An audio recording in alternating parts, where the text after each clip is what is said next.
Good morning. Good morning, dear friends. Good morning, ụmụ Chineke. Ekele m unu. Asị m nke ọ bụla onye chiri ya eze m. Olee otu unu mere? Unu abụọla chi? Taa bụ ụbọchị ọṅụ. Asị ọ bụrụ chi kelee Olisa.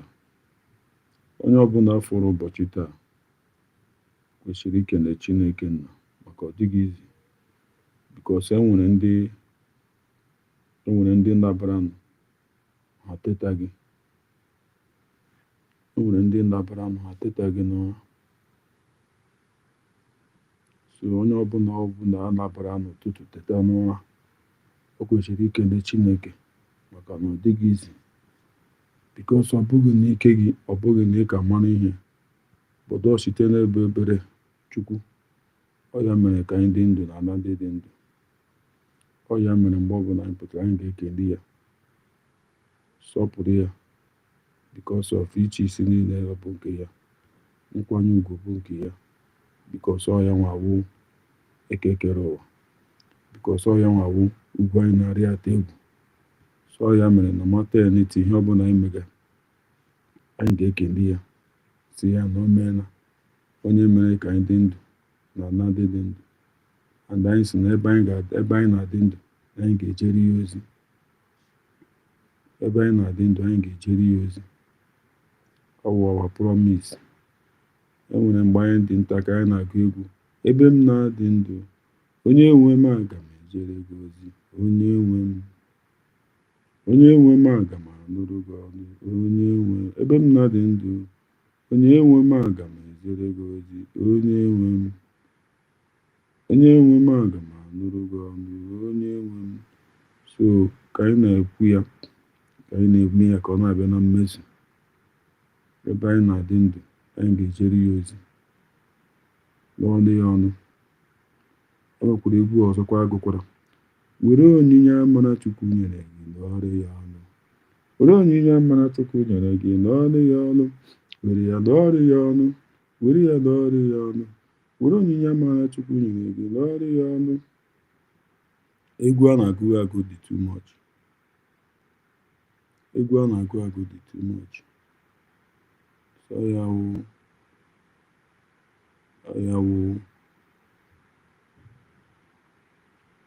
ya ka anyị na-arịọ Chukwu. Ọ bụrụ chi kelee Olisa.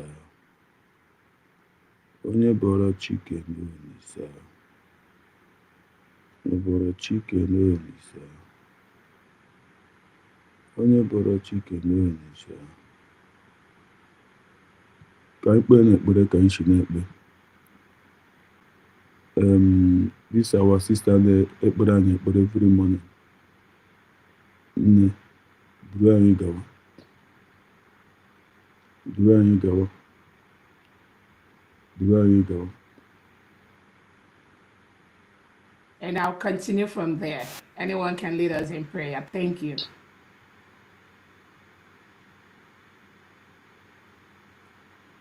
Let me make sure somebody can unmute themselves. Sorry. Go ahead. You can unmute yourself. Go ahead. Adandimbo. Eze bi n'eluigwe ọgọrọ a na-akpụ n'ala. Chukwu okike ya kpọgo. Eze bi n'eluigwe ụmụ gị agbakọ nata. I swear. Nna m anyị na-eme ibe isi anyị na-eme ya ka anyị nọ na-eme. Onweghị ihe ọzọ anyị bụ n'obi ahụ njem nwere onwe. Ya ka anyị na-eji ijie. Wee na-asị gị ezi Chineke biko bịa ka ị nọnyere anyị. Chọọrọ anyị ka a lawa ajọ mmadụ ọkachasị ndị sabọ. Ndị si na Biafra ya abịa. Ndị na-anụ ọgụ niile ebe a na-anụ ka ha wee fụdatị na Biafra ya abịa sị Chukwu biko ọgụ ahụ nwa ya anụla anyị ya. Gọzie anyị Chineke, gọzie ụmụ Ife, gọzie ụmụ Biafra niile ebe ọnwụ na anyị niile anọ. Ezi Chineke, ma ana m akpọkwa gị n'isi awalida Maazị Nnamdi Kanu Ọhamadike. Nọnyere m ihe, gbaala m ya ume, were dọkịta na-agwọ ya ọya Chineke biko ọkwago ka ịmụ nwa onye ọzọ. Otu aka ka na-akpọkwa n'isi ọbata obie udu akọ mmiri na mbiko ihe niile ugokọ dị n'aka. Anyị eme nke anyị ji nwụrụ mmadụ ma agụ nwa ya eme nke iji wu Chukwu. Na m ana m asị aka ọwụna ụdọ ọwụna ezumezu ọwụna osi n'elu osi n'ala ọwụ ikwu ọwụ ibe ọwụ onye ọsọkwa anya wụrụ ndị ji ọbata obi eji awa dịda maazị Nnamdị ka na asị m aka ha gbajie asị tinyere ha ọgbaghara ebe ọbụla ba nọ na tinyere ha ọgbaghara tinye n'etiti ha. Chineke pịaba m ụtarị mee ka ọkụ gbuo ha na-arụ mee ka ezumezu ha niile ha saa kpọpụtara ya awa dịda maazị Nnamdị ka nọ ọbata obi ya na m otu a ka si welekwa awa COS wee tinye gị n'aka nna m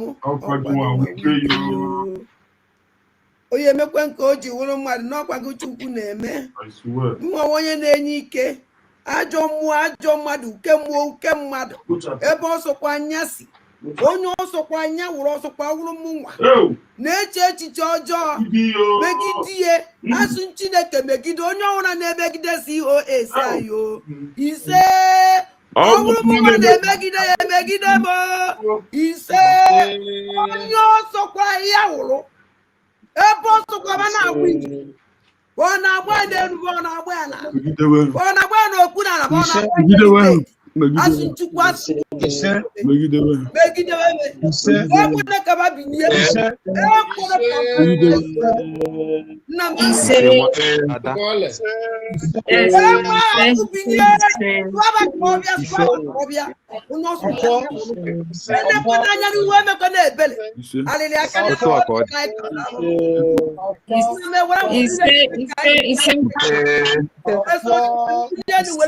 wee ruo mgbe niile ebighị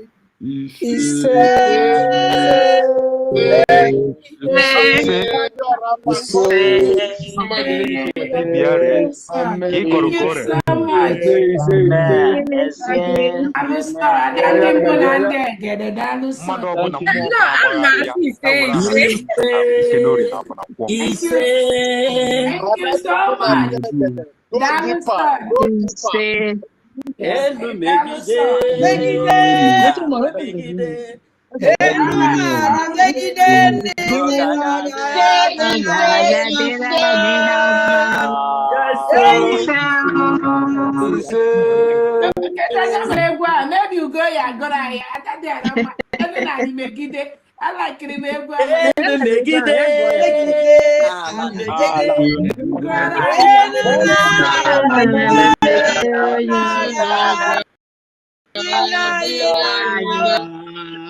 all right, thank you so much. Welcome, dear friends. Thank you so much. Thank you so much. Thank you so much. Thank you so much. Thank you so much. Thank you so much.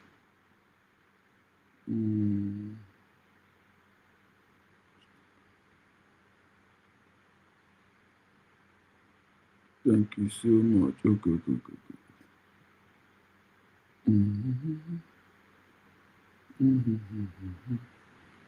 Chudubem, ụtụtụ ọma, Chudubem, ụtụtụ ọma. Olee otu ị mere?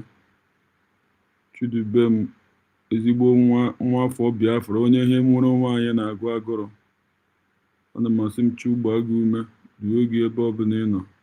Ka anyị nọzi n'elu ihe na mbụ na mbụgodo ihe chọrọ ime ka Ngozi Ọrabeze mata ya bụ eziokwu ọgbata obi atụkwara nga terọrizm igwe na-adị ada mba nwaanyị dị ọgbata obi Simon Ekpa Finland tụrụ ya nga 6 years for terrorism igwe na-adị ya okay for the thing apụtago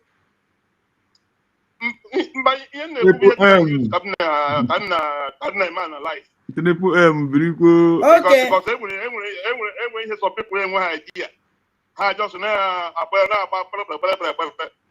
Finland tụrụ ya nga 6 years for terrorism. Anyị amaghị.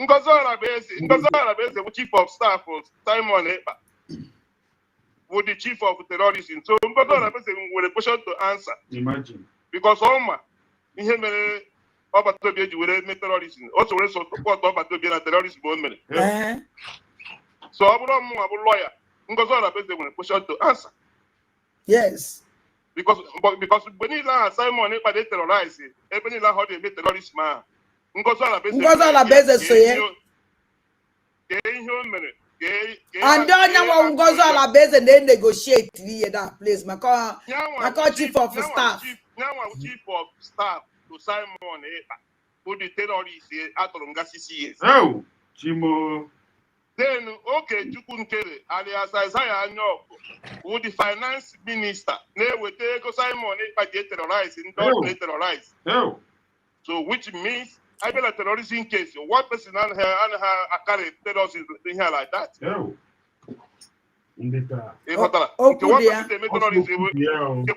person name in no begin to change and begin with a brave one street, but we show the mother. I had to plan terrorist city to a very pen a court. What is evidence from everywhere? The chief of staff will result in all. Oh my yes. So the court to consider me invite. Oh, consider me invite. Sure. I'm going to invite a phone number. I got for communication. Young one over to be at the plan. I saw the terrorists over to be at them. What results also not over to be a one only make terrorists. Triple M in Amokwa. Okay, we are Chieko, Simon Ejiheko. Okay, we are last day will take a bit terrorist. Okay, Kere, when that was what you do, terrorism, somebody terrorist now. Okay, Kere, never get Kere, what they go. I go Kere, Obura Jozuki with a go Jamaica. And then you get Jogi Kere Diego, and then Boga Kere would take Diego Munnem. And then Boga Kere would take a go Jamaica, OJ.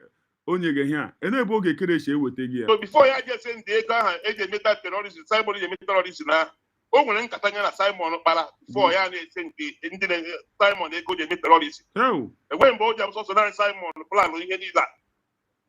So ha na-emekwa ihe ha na-eme. We are here watching them. Ha marakwa na if that is what goes around comes around. Sure. Hanefin and Simon Ekpa, I can make arrest one by one. They have questions to answer. Because that is how it works. I don't know. And when people are going to go fish now, and when the case is there, something they do. I got you, I got you over that. I'm going to pass release, but I got you over that. Oh, dear. Gave him about this particular thing. Also, gave him about a phone, got to your phone. Also, good dear. That means the communication that person must say when other people in our plan, so we is. On that terrorism, I had to Simon. Hell. So, we are here watching them. The more years on them, people Ngozi Orabeze. Also, I be literate. Confirm one. Confirm illiterate. He will. Confirm illiterate in here. You need to get the washi. Not but again here. Confirm illiterate in here. I know Tom shall put this nonsense. Okay, wait 1 minute. Oh, Kochusu, Birikwe. Kochusu 042. Birikwe no. That thing. Okay, the one you guys in I'm cheerful and not this thing. Mazi humble. Oh, you I'm cheerful. Good evening from here. Good evening, man. Hello, Timon. No, tell them about the chance. Come was young Basara, Chikodre. Oje onaza adadora mma kendo dero ọrụ ihe ọ na-eme. Una mafia. Ihe ọ na-akọsasị ihe niile a na-eme. O jidere ọra mma onye bari adadora mma o ji aka ya na ezigbo aha ya o Chikodre unanu ya ka hapụgoro aha nna ya maka security enweghị eji aha Chikodre wa aha ya onye isi ọfịa n'Ọzara village ihe a mụrụ ha ofọ oge nwaanyị anọ nyawawu nke obere n'afọ nne na nne ya Chidube m onye isi ọfịa adadora m onye isi ọfịa Chikodre karata ya ajọka Bad character. From the beginning. From the beginning. Nwere aja awa. Up to now. Onye ahụ nọ n'ahụ ebe ahụ mụrụ ụmụ abụọ na be anyị ebe a. Olee otu o si nweta dị nwa? Nke diọkpara ya Ogechukwu. Ada ya nwaanyị bụ Amarachi. Ọ mụrụ ha ebe a wee gbapụ ọsọ gaba ala bekee ahụ ọ gara. Gaa ebe a mụwazie ihe niile ahụ ọ mụrụ ebe ahụ. Onweghị nwanne ya ya na ya dị na mma. Onweghị nwanne ya ya na ya dị na mma. Onye na-afụ na achị ka keneri na social media. Agbaghị ebe o si pụta ihe eti mkpu. Ezighị ebe o si pụta ihe eti mkpu. Anụ ọhịa na-anataghị mgbe mma ya nwụrụ. Ọ bịara ebe ahụ eti mkpu. As I talking to you now, di ya onye nọrọ ya nọbụ ala bekee ebe ahụ. O megidere ihe a na-eme ụmụ nwaanyị na-eme di ha na obodo oyibo. Oge hapụrụ ya obodo gbanatazie na Naịjirịa nọzie na Naịjirịa onye Igbo ukwu nụrụ ya nọ. Jụma ya nụọ nwaanyị lụọ ụlọ ebe ahụ ma birizie. That man nkịta wetere ndị be ha akwụkwọ. Gbara nwanne ya nwoke akwụkwọ ya bịa nyekwa ya ego ọ kwụrụ n'isi. Chekọdị ada dị ọra mma. Na-akpụgharị nwanne ya nwoke ya nyekwa ya ego ọ kwụrụ n'isi ada dị ọra mma na ọ naghị anụzi n'ọnụ na nwaanyị. Otu ihe ọ na-ezuzugharị na soshal midia. Otu ihe ọ na-apụta kịta na-eme ihe obi ya erukweghị ya na because case na-aga on n'isi ya kịta na Igbo ukwu n'isi ya. So ego ka e mere n'isi agba ha nkwụ ya onye anyị fụrụ na akọtọsi ihe ahụ ọ na-akọ ebe ahụ. Nne Chiremekele eze birikwo eze na ya adị eze asị m na enweghị ihe eme gị si ka mụ ka ihe ya eme gị ya o mere m chika ọ dịrị ndewo nne m editi n'ụtụtụ ọma biko tupu eneghị ụmụ nwaanyị na-eme di ha n'obodo oyibo biko asị enwere ihe a na-agwa nwaanyị sọ gwa na di ya Chidube m ịma ihe ọwụ ụmụ nwaanyị na-eme di ha n'obodo oyibo biko nunu gwa nunu odiva ụtụtụ ọma enweghị ụmụ nwaanyị na-eme di ha n'obodo oyibo because my woman omeghe ekwe m ya ọ na m shiri ike ka ọgịnịzi nwaanyị m ji omeghe m ya na-eme ụmụ nwoke n'obodo oyibo. So nwanne nwoke si mba na ọ na-asị ya nyekwa ya ego na mgbe ọ gwara ya ndụ nwanne ya nwaanyị ọkwa o were ya jekọrọ nwanne ya na ya mere ya na nwanne ya nwaanyị adịghị na maruo taa ya na ụmụnne nwe nke ya na ya na-asịkọ sọnsọ ofu nwanne ya kịta ya na ya kwụ nke di ya nwụgoro di nke ahụ ha kpọrọ nke ahụ kpọrọ Ogechukwu nwa ya Lagos ka ha nọ kpọpịa Lagos because Ogechukwu nwa ya kịta nọ 39 years ọkwa nọ 40 years. Then mgbe ahụ a na-eme ihe gbasara ihe IPOB mgbe ahụ Ogechukwu nọ n'Isu Ọfịa mgbe ọ na-ehọrọ ya ọhụrụ ka ọ gaa semina ndị IPOB mgbe ọ na-efuru ya semina ndị IPOB nne ya na-ebute ego na-ebu ya ozukọtacha ego eji ya enye ya na ihe ọ na-akpọ ọnụ nke ezinụlọ o buru bie Ogechukwu nke ahụ erichapụ then nwa ya wụ Ogechukwu nwe mgbe ọ kpọpụrụ ya Abidjan emechaa omesi ọkpọ ebe ahụ achọnatakwa ya n'obodo ya nọkwa n'obodo na-ezuzugharị because nwanne ya nwoke anụnwa nọ pọt ka ọ nọ nwanne ya nwoke a kpọrọ ya ihe niile ojekwa pọt ebe a zuzugekwa achọnatakwa ya na vileji n'Isu Ọfịa. Sọnsọ ihe ada dị ọra njọ na-eme bụ sọnsọ ka eme ka data Ogechukwu ụzọ na-ezuzu mme ya na-ezuzu deenụ ya geenụ ntị ọ na-ezuzu ada dị ọra njọ na-eme bụ sọnsọ ka ihe ọ ga ka data dị ọkpara ya ka nwanne ya ọ dị possible nne ya mụrụ Chineke abụrụ ha ụmụazị emechaa ya magoro otu o si asa n'ọnụ kịta awa otu nwa ya nwoke Ogechukwu si awụwa like a mother like a son. So mbọ niile ọ na-agba mgbe ahụ gbasara ndị men on ground ka ọ fa ego Ogechukwu ebe ahụ ihe o ji na-agba mbọ niile ahụ ọ na-agba mbọ ahụ ka a mara ka anyị enye onye isi ka o tinye Ogechukwu nwa ya ego maka bụọ na ịhụrụ Ogechukwu ahụ ọsọ na ọ na-aga semina ihe gbasara IPOB etu ugbu a ihe abịa na obodo adịgo tait ya akpọpịa Lagos kwụọrọ ya ụgwọ ụlọ kpọrọ nwanne ya nwaanyị ahụ di ya nwụrụ ụmụ ya dị 2 kpọje ha Lagos nye ha na Ogechukwu o bidoro Ogechukwu ahịa Ogechukwu ahụ lichaa ego na-amasị kọndọktọ kịta den nke wa ada ya nwaanyị anụgo di mgbe a na-achọ ịgba nkwụ ya asị na-agba ha nkwụ nne ya na ya ebuzo gbaa nkwụ nne ya ndị obodo jụ na ya ebuzo gbaa nkwụ nne ya ada dị ọra mma tupu agba nke nwa ya nwaanyị ọ mụrụ n'ụlọ wee pụọ so the thing sewe okwu mgbe ahụ o megide di ya si ngwa ka ọ gbara ụmụ nwoke nke ya asị ya mba na nwoke na anaghị agba nkwụ ugboro abụọ n'ihe mere ya bụ na ada dị ọra mma ya ada nne ya ka ọ chie ọjị ozi na ya agba nkwụ ahụ na ego agba ya ada dị ọra masị na ọ ya ahịa ada nne ya ya na ada nne ya adịghị na mma onweghị nwanne ya na ya dị na mma onye iberibe ahụ na-awụ ụwa ọnụ ebe a sị ọ na-achọtara ụmụ aja na Biafra ekwensu ka ọ bụ ekwensu dị ihe ahụ so agba ha nkwụ ya ruo taa beto ọ bịazi yọọ ndị ụmụnna mba ada dị ọra mma saa na emechaa na sị gbaa nkwụ ada ya nwaanyị na emechaa na ya agba nkwụ ndị ụmụnna wee kwere ekute dibịa mmiri fuo nkwụ ya gị agbachazie nkwa maka ọrụ n'ụmụnna gị anyị ịfụrụ dị gị anyị ọrụ n'ụmụnna ịrụrụ ofu m otochiri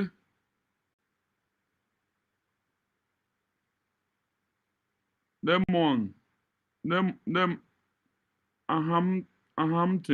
Ahampton ụtụtụ ọma ndewo Ahampton ụtụtụ ọma ọwa afa gị ka m kpọrọ datin ọwa afa gị this woman rụrụ ụmụnna gị anyị ọ rụrụ ụmụnna gị anyị unu furu ihe o mere ọ rụrụ ụmụnna gị anyị ọ rụrụ ụmụnna gị anyị ọ rụrụ ụmụnna gị anyị ụmụnna ekwe na ọ chọrọ ime ego gbaa nkwụ kpọrọ nwunye ya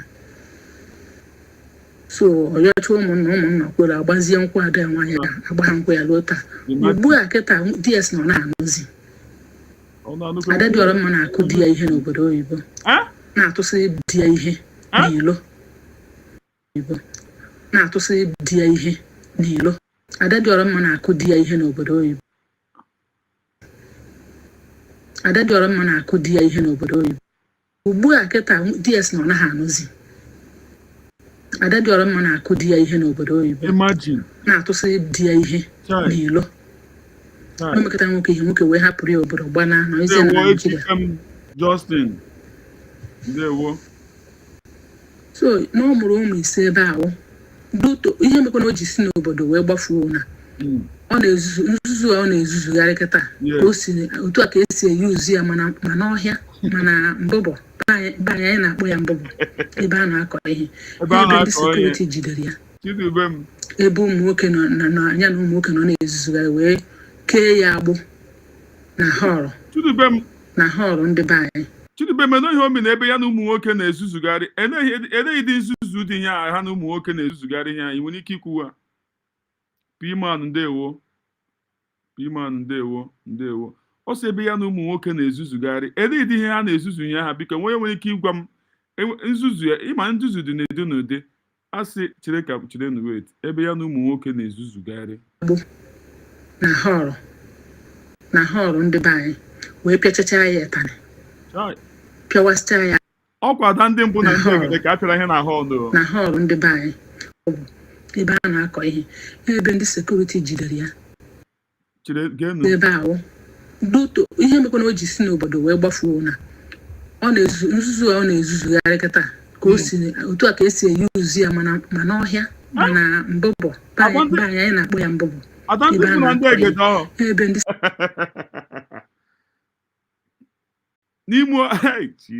sekuriti jidere ya ebe ụmụ nwoke nọ ya na ụmụ nwoke nọ na-ezuzugharị wee kee ya agbụ na họlụ ndị be anyị wee pịachacha ya ịtarị pịawasịcha ya ahụ so otu a ka o si wee hapụzie vileji ọ na-eme up too much wee hapụzie vileji wee gbafuo ihe ahụzi ụnụ anụzie nọ Sudan from Sudan ebe a ka o si mụrụ nwa wee mgbe ejidere ka edipọtụọ ya and di ya anụnwa na-anụ ya nke Igbo ukwu anụnwakwa na-arụ n'ebe ahụ ndị a ebe deportation office ahụ wee sụọ Igbo the man wee mkpokọta si ọwụ onye Igbo si ọwụ onye Nigeria si ọwụ onye Igbo si na ọwụ onye Anambra wee sọrọ the man Igbo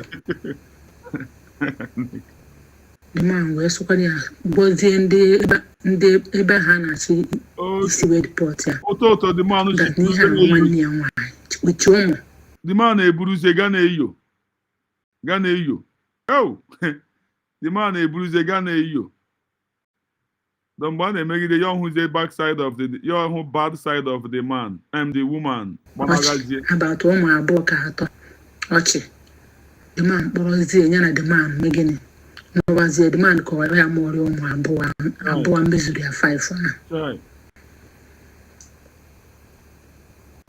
so bidozie ma treat the man nwoke hapụrụ ya ụlọ gbafuo nọzie na Nigeria kịta weti nwunye ọ nụziri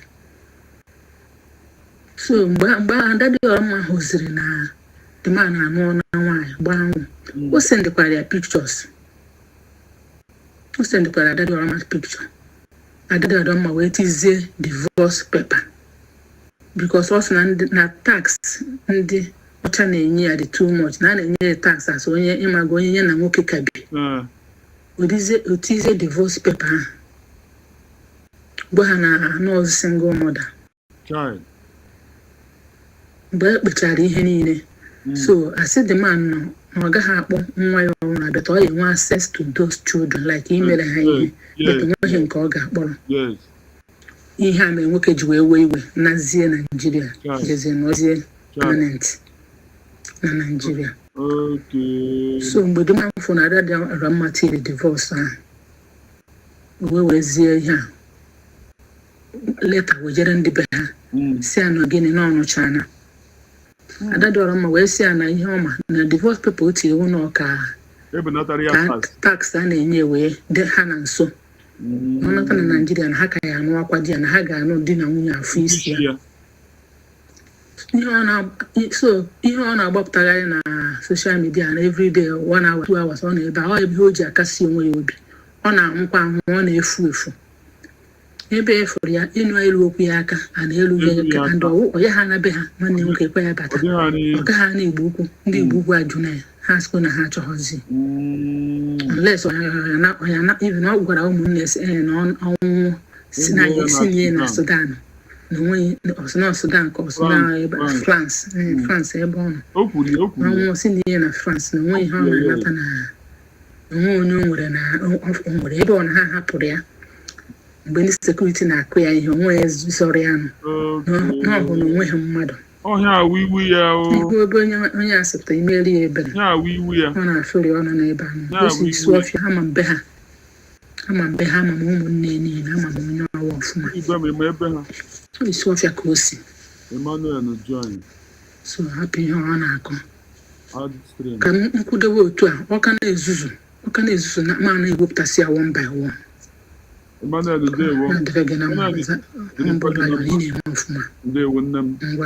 ndewo nne m thank you Emmanuel iwe onye isi ọfịa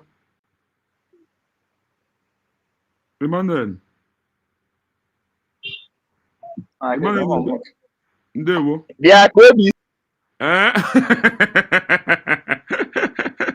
ọ gbapụla ọwụkwa mụ a wepụrụ gị bịaghachi nwoke isi ọfịa bịaghachi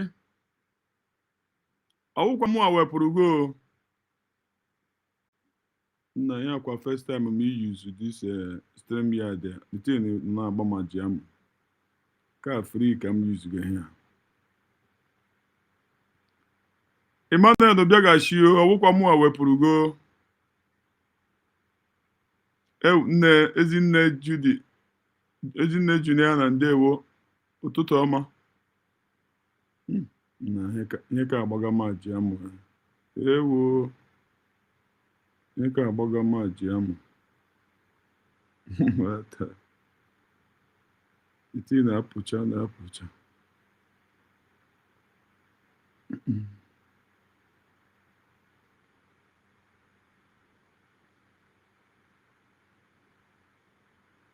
Misteri iwepụ ka ahụ na ọ ga-ekwezi apụ.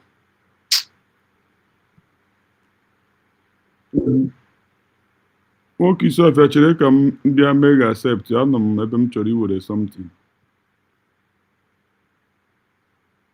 The United States Embassy in Abuja has officially assigned an American officer to follow all documents.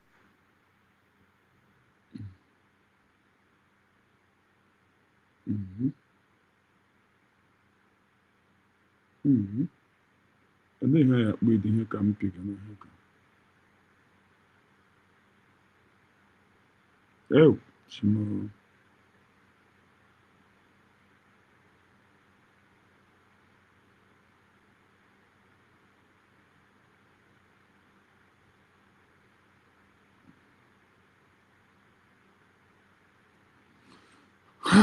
God, Chidibe mafuzi m gị again.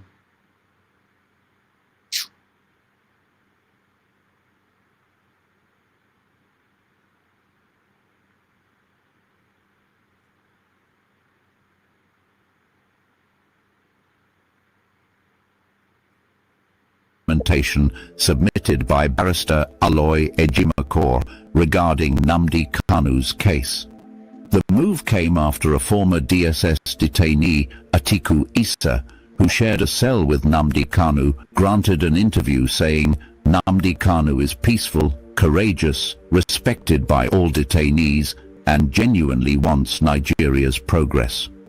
Barrister Aloy Ejimakor immediately forwarded Atiku Issa's public testimony to the U.S. Embassy as supporting evidence.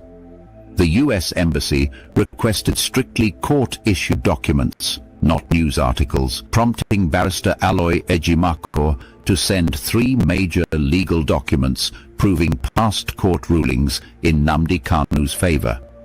These include a court ruling declaring Nnamdi Kanu's arrest and detention illegal, 2022. A High Court ruling, 2023, that self-determination is not a crime in Nigeria.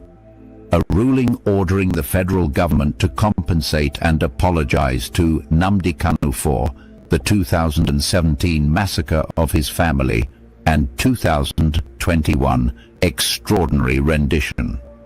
After sending these documents, Nigerian media released multiple counter-reports suggesting the government is reacting to U.S. involvement.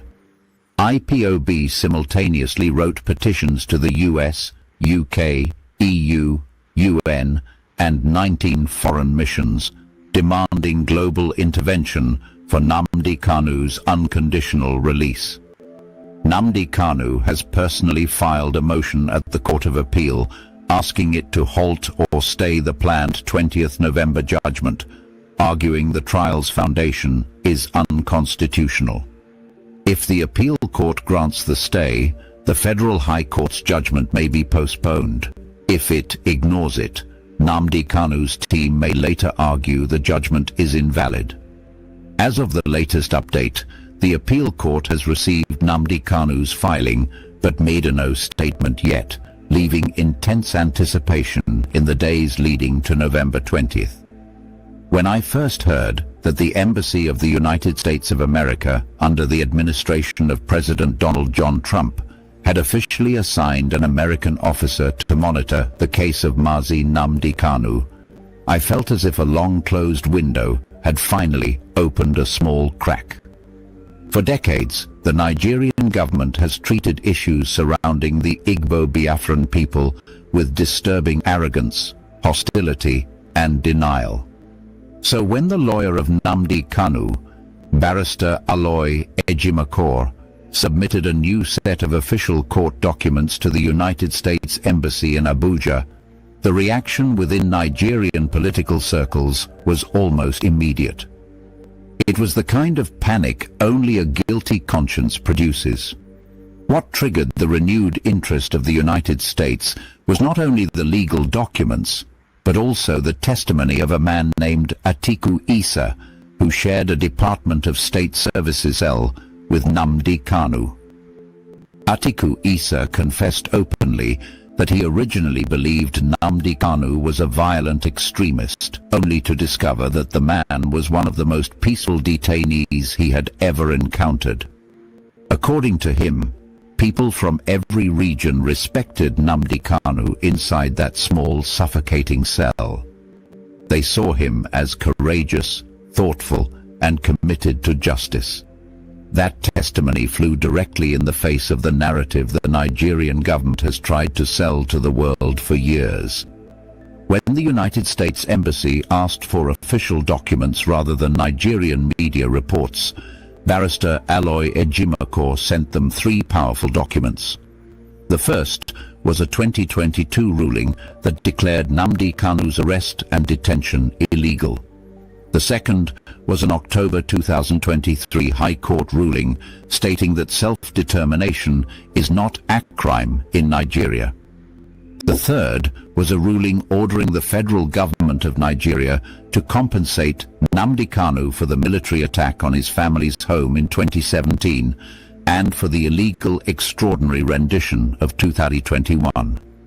These rulings directly contradict the Nigerian government's public defense of its actions. But while these documents moved smoothly into the hands of the United States Embassy, something else began unfolding on the Nigerian media landscape. Suddenly, multiple news outlets published reports trying to counter what was happening.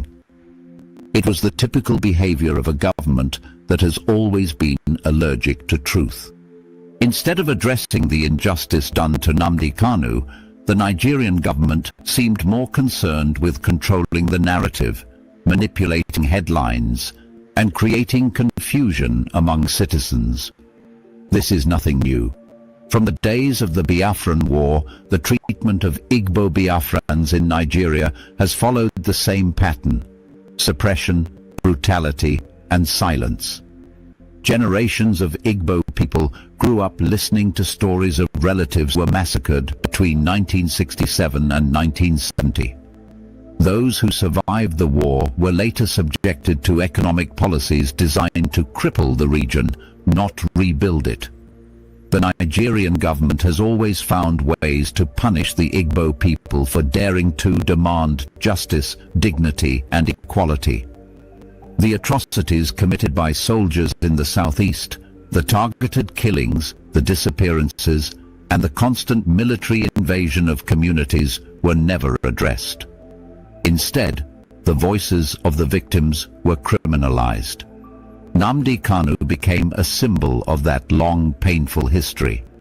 Instead of engaging in dialogue, the Nigerian government responded to his movement with force. The 2017 military invasion of his home, which left several people dead, showed how far the government was willing to go to silence him.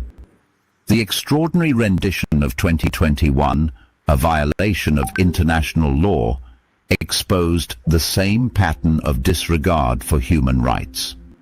Now, as the Court of Appeal considers his latest motion demanding that the trial be halted, the entire country watches. Nnamdi Kanu argues that the foundation of the charges against him is unconstitutional. And he is right. Every legal document submitted so far confirms that the government has no legitimate case.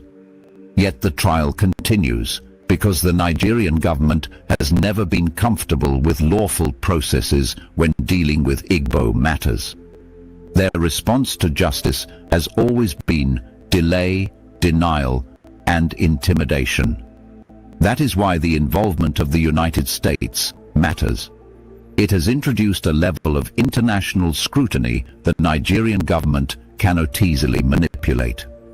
The indigenous people of Biafra, through petitions to the United States, the United Kingdom, the European Union, the United Nations, and 19 other foreign missions have helped place the spotlight where it belongs, on a government that has consistently violated its own laws in the name of preserving power. As November 20th approaches, the pressure continues to build. Supporters wait, hoping the Court of Appeal will finally acknowledge the truth that every legal ruling has already confirmed. But more importantly, many hope that the world will finally understand the long history of persecution the Igbo Biafran people have endured in Nigeria, and why the struggle for justice has never been about violence, but about survival.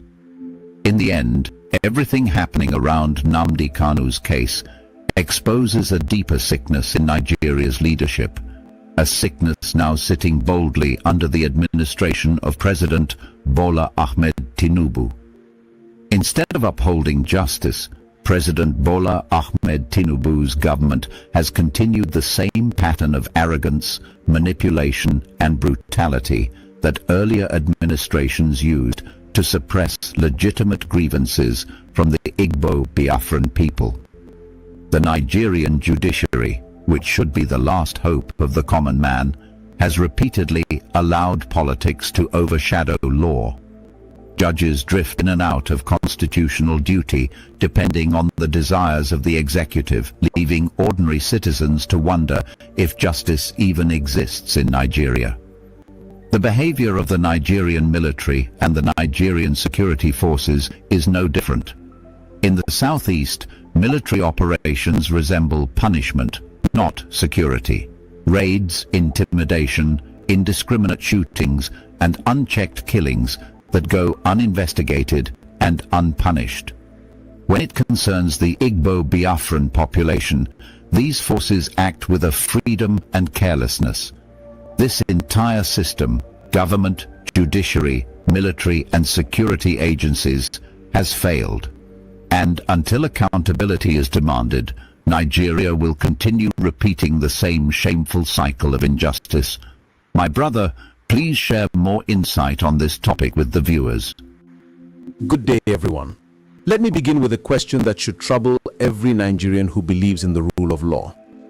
What does it say about our country when it takes the intervention of a foreign embassy to ensure that our own courts are watched, our own legal processes are scrutinized, and our own government is held accountable?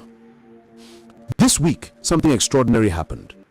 The United States Embassy in Abuja officially assigned an American officer to monitor the case of Nnamdi Kanu. Think about that for a moment. A sovereign nation's judicial process now requires international supervision because its own citizens can no longer trust it to deliver justice. This is not a story about one man. This is a story about a system so deeply compromised, so thoroughly corrupted by political manipulation, that it has lost the confidence of the very people it was created to serve. Tonight, I want to take you through what is happening in the Nnamdi Kanu case, not because I am asking you to agree with everything he stands for, but because what is being done to him reveals something profoundly disturbing about how power operates in Nigeria, particularly when it comes to the Igbo Biafran people. And if we remain silent while injustice parades itself as law, then we become complicit in the destruction of whatever fragile democracy we claim to have. Let me tell you how we arrived at this moment. For years, the Nigerian government has presented Nnamdi Kanu as a dangerous terrorist, a violent agitator whose mere existence threatens the unity of the nation. They have repeated this narrative so often that many Nigerians simply accepted it as fact. But then something unexpected happened. A man named Atiku Issa, a former detainee of the Department of State Services, came forward with testimony that shattered that carefully constructed narrative. Atiku Issa is not some sympathizer or supporter of Kanu. He is a factional leader of the National Association of Nigerian Students who found himself detained by the DSS for 2 months, sharing a cell with the man the government had told him was a monster. What Atiku discovered in that cell contradicted everything he had been led to believe. He described Nnamdi Kanu as peaceful, thoughtful, and deeply concerned about Nigeria's progress. He said detainees from every region of the country respected Kanu, saw him as courageous, and recognized in him a genuine desire for justice. This was not the profile of a terrorist. This was the profile of a political prisoner whose real crime was speaking uncomfortable truths that the Nigerian government did not want to hear. When Barrister Aloy Ejimakor, Kanu's lawyer, forwarded his testimony to the United States Embassy, it triggered something the Nigerian government had not anticipated: serious international attention. But the United States Embassy did not simply take testimony at face value. They demanded documentation. They wanted official court rulings, stamped and verified, not newspaper articles or hearsay. So Barrister Ejimakor sent them 3 documents that should embarrass any government that claims to operate under the rule of law. The first was a court ruling from 2022 declaring that Nnamdi Kanu's arrest and detention were illegal. Let that sink in. A Nigerian court examined the circumstances of his detention and ruled it illegal. Yet he remains in detention. The second document was a High Court ruling from October 2023, stating clearly that self-determination is not a crime in Nigeria. The third was a ruling ordering the federal government to compensate Nnamdi Kanu for the military invasion of his family home in 2017, an attack that left people dead, and for the extraordinary rendition of 2021 when he was kidnapped from Kenya in violation of international law. These are not minor technicalities. These are fundamental rulings that expose the Nigerian government's actions as unlawful, unconstitutional, and in direct violation of the very legal system it claims to uphold. And yet, instead of complying with these court orders, instead of acknowledging that mistakes were made and justice must be served, the Nigerian government has simply ignored them. It has treated the judiciary as an inconvenience, something to be bypassed whenever its rulings do not align with political objectives. This is not governance. This is tyranny dressed in the robes of legality. Now let me ask you something. If these court rulings had favored the government, do you think they would have been ignored? Of course not. They would have been enforced immediately with the full weight of state power behind them. But because these rulings favor a man the government has decided to treat as an enemy, they are dismissed, overlooked, and rendered meaningless. This selective application of justice is precisely why the United States felt compelled to assign an officer to monitor this case. It is a damning indictment of our judicial system, and every Nigerian should feel the weight of that shame. The Nigerian government's response to this international scrutiny has been predictable. Within 19 hours of Barrister Ejimakor submitting those documents to the United States Embassy, multiple Nigerian media outlets began publishing articles designed to counter the narrative. One claimed the federal government was asking the Court of Appeal to halt a previous ruling. Another insisted Kanu still had a case to answer. This is the playbook of a government more concerned with controlling perception than delivering justice. Instead of addressing the substance of the legal rulings against them, they flood the media with confusion, distraction, and propaganda. They know that if they can muddy the waters enough, many Nigerians will simply throw up their hands and assume the truth is unknowable. But the truth is not unknowable. The truth is sitting in those court documents. The truth is in the testimony of a man who shared a cell with Nnamdi Kanu and discovered that the government's narrative was a lie. The truth is in the pattern of behavior we have seen from successive Nigerian governments whenever they are confronted with demands for justice from the Igbo Biafran people. And that pattern is one of suppression, brutality, and silence. Let us not pretend this story began with Nnamdi Kanu. The treatment of Igbo Biafrans in Nigeria has a long and bloody history that too many of us would prefer to forget. Between 1967 and 1970, during the Biafran War, millions of Igbo people were killed. Entire families were wiped out. Communities were destroyed. Starvation was used as a weapon of war. Children died in the mother's arms while the world watched and did nothing. When the war ended, there was no reconciliation, no acknowledgement of the atrocities committed, no effort to heal the wounds that had been inflicted. Instead, the Nigerian government implemented policies designed to cripple the Igbo region economically. The Abandoned Property Act seized homes and businesses from returning Igbo families. The 20 pounds policy wiped out their savings overnight. And when they rebuilt, when they rose from the ashes through sheer determination and hard work, they were resented for it. This is the context in which Nnamdi Kanu's movement emerged. It did not come from nowhere. It came from generations of people who had been told to forget, to move on, to accept second-class citizenship in a country that should be theirs as much as anyone else's. When Kanu began speaking about self-determination, about the right of Igbo people to control their own destiny, he was not inventing grievances. He was giving voice to frustrations that had been simmering for decades. And the Nigerian government's response was not dialogue. It was not an attempt to address legitimate concerns.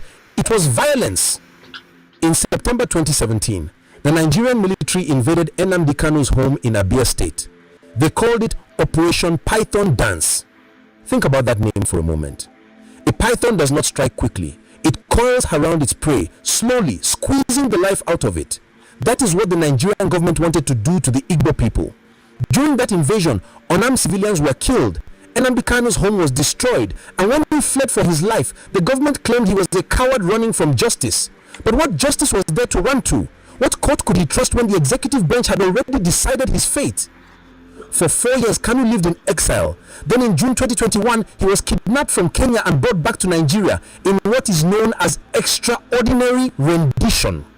This was not an arrest. This was a kidnapping. It violated Kenyan sovereignty. It violated international law. And according to Nigerian courts, it violated Nigerian law as well. Yet, the government has never been held accountable for this action. Instead, they celebrated it as a victory, as if breaking the law is something to be proud of when it serves your political interests. Since his return, Nnamdi Kanu has been held in detention by the Department of State Services. He has faced trial after trial, adjournment after adjournment, while the government tries desperately to construct a legal case that will stick. But here is what the government cannot escape. Multiple courts have already ruled in Kanu's favor. They have ruled that his detention is illegal. They have ruled that self-determination is not a crime. They have ruled that the government must compensate him for past abuses. These are facts. They are not opinions. They are not political positions. They are legal findings from courts that the Nigerian government claims to respect.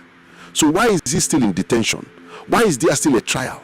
Why is the government preparing for a judgment on November 20th when the legal foundation for that judgment has already been declared unconstitutional? The answer is simple and deeply troubling. Because the Nigerian government does not believe it is bound by the rule of law when dealing with Biafrans. It believes it can do whatever it wants, ignore whatever rulings it finds inconvenient, and face no consequences because historically it has been right. No one has held them accountable. No Nigerian institution has had the courage or the independence to stand up and say enough. That is why the involvement of the United States matters. That is why the indigenous people of Biafra have sent petitions to the United States, the United Kingdom, the European Union, the United Nations, and 19 other foreign nations demanding intervention. They understand that justice will not come from within Nigeria. They understand that the Nigerian judiciary has been compromised, that Nigerian security forces operate with impunity, and that the Nigerian government will continue this pattern of abuse unless international pressure forces them to stop. Now, I know some of you are thinking, why should we care what foreign governments think? Why should we allow outsiders to interfere in our internal affairs? These are fair questions, and they deserve honest answers. We should care because our own institutions have failed us. We should care because the rule of law means nothing if it is not applied equally to all citizens. We should care because when a government can arrest someone illegally, detain them indefinitely despite court orders, and face no consequences, then none of us are safe. If they can do it to Nnamdi Kanu, they can do it to anyone who dares to speak truth to power. And let us be clear about what is at stake here. This is not just about one man's freedom. This is about whether Nigeria will continue to be a country where justice is determined by ethnicity, where your rights depend on which region you come from, where the government can ignore its own courts whenever politically convenient. If we allow this to continue, we are not building a nation. We are building a cage where some citizens are more equal than others, and the bars of that cage are maintained by violence, intimidation, and impunity. Look at what is happening right now. As we approach November 20th, Nnamdi Kanu has filed a motion from detention asking the Court of Appeal to halt the trial. He is arguing that the charges against him are unconstitutional, that the trial itself is a violation of his rights, and that proceeding to judgment under these circumstances would be fundamentally unjust. This is a legal argument supported by previous court rulings. It is not a frivolous request. It is a plea for the judicial system to actually function as it is supposed to function. But here is what we have learned about the Nigerian judicial system. It responds not to legal merit, but to political pressure. Judges are appointed by politicians. They are promoted by politicians. Their careers depend on staying in the good graces of the executive branch. So when a case like this comes before them, a case where doing the right thing means defying the government, many judges choose self-preservation over justice. They adjourn. They delay. They find procedural reasons to avoid making difficult decisions. And while they delay, a man who should be free according to their own colleagues' rulings remains in detention. This is why President Bola Ahmed Tinubu's government bears particular responsibility for what is happening now. President Tinubu came into office with promises of renewed hope, of a better Nigeria where institutions will be strengthened and the rule of law will prevail. But in the case of Nnamdi Kanu, his administration has done nothing to distinguish itself from previous governments. The pattern of abuse continues. The disregard for court rulings continues. The militarization of the Southeast continues. And the message to Igbo Biafrans is the same message they have received for decades. Your rights do not matter. Your grievances will not be addressed, and resistance will be met with force. The Nigerian military's conduct in the Southeast is particularly shameful. Military operations in that region do not look like security operations. They look like punishment. They look like collective retaliation against an entire population for the actions of a few. Homes are raided without warrants. Young men are arrested without charges. People are killed without investigations. And when families cry out for justice, they are told to be grateful that the military is keeping them safe. Safe from what? From their own government? This is not how a democratic nation treats its citizens. This is how an occupying force treats a conquered people. And until we acknowledge that reality, until we admit that there is a fundamental problem with how power is exercised in Nigeria, we will continue to repeat these cycles of violence and injustice. We will continue to produce more Nnamdi Kanus, more movements demanding self-determination, more young people who look at Nigeria and see not a country that values them, but a system designed to keep them in their place. Now, let me address those who will say that Nnamdi Kanu brought this on himself, that he should have known better than to challenge the government, that his rhetoric was too inflammatory, that he crossed lines that should not be crossed. I understand these concerns. I do not agree with everything Nnamdi Kanu has said. I do not endorse every position he has taken. But here is what I know. In a functioning democracy, you don't get arrested and detained indefinitely for speech, no matter how inflammatory. In a functioning democracy, you are charged with specific crimes, given a fair trial, and judged according to law, not political convenience. In a functioning democracy, when courts rule in your favor, those rulings are respected. None of that has happened in Nnamdi Kanu's case. Instead, we have seen a government that treats legal processes as obstacles to be overcome rather than frameworks to be followed. We have seen a judiciary that is more concerned with pleasing politicians than protecting rights. We have seen security forces that operate as if they are above the law. And we have seen a Nigerian media landscape that is too often willing to amplify government propaganda rather than ask difficult questions. The fact that it took international intervention to bring any semblance of accountability to this process should horrify every Nigerian. The fact that an American officer now has to monitor our courts because we cannot be trusted to police ourselves is a national embarrassment. And the fact that we are still having this conversation in 2024, decades after the Biafran War supposedly ended, tells you everything you need to know about how little has changed. So what happens now? If the Court of Appeal grants Nnamdi Kanu's motion and halts the trial, it will be a rare victory for the rule of law in Nigeria. It will show that our judicial system still has some independence, that they can still resist political pressure when the eyes of the world are watching. But if the court ignores the motion, if it proceeds to judgment, despite all the constitutional violations that have been documented, then we will have confirmation of what many already suspect, that justice in Nigeria is a performance, a carefully staged show designed to give the appearance of legitimacy to outcomes that were decided long before any trial began. And if that happens, the consequences will extend far beyond Nnamdi Kanu. Yes. It will send a message to every Nigerian who has ever been wronged by the government, to every community that has suffered at the hands of security forces, to every person who has watched their rights being trampled and wondered if anyone in power cared. The message will be clear. There is no justice for you here. There is no court you can turn to.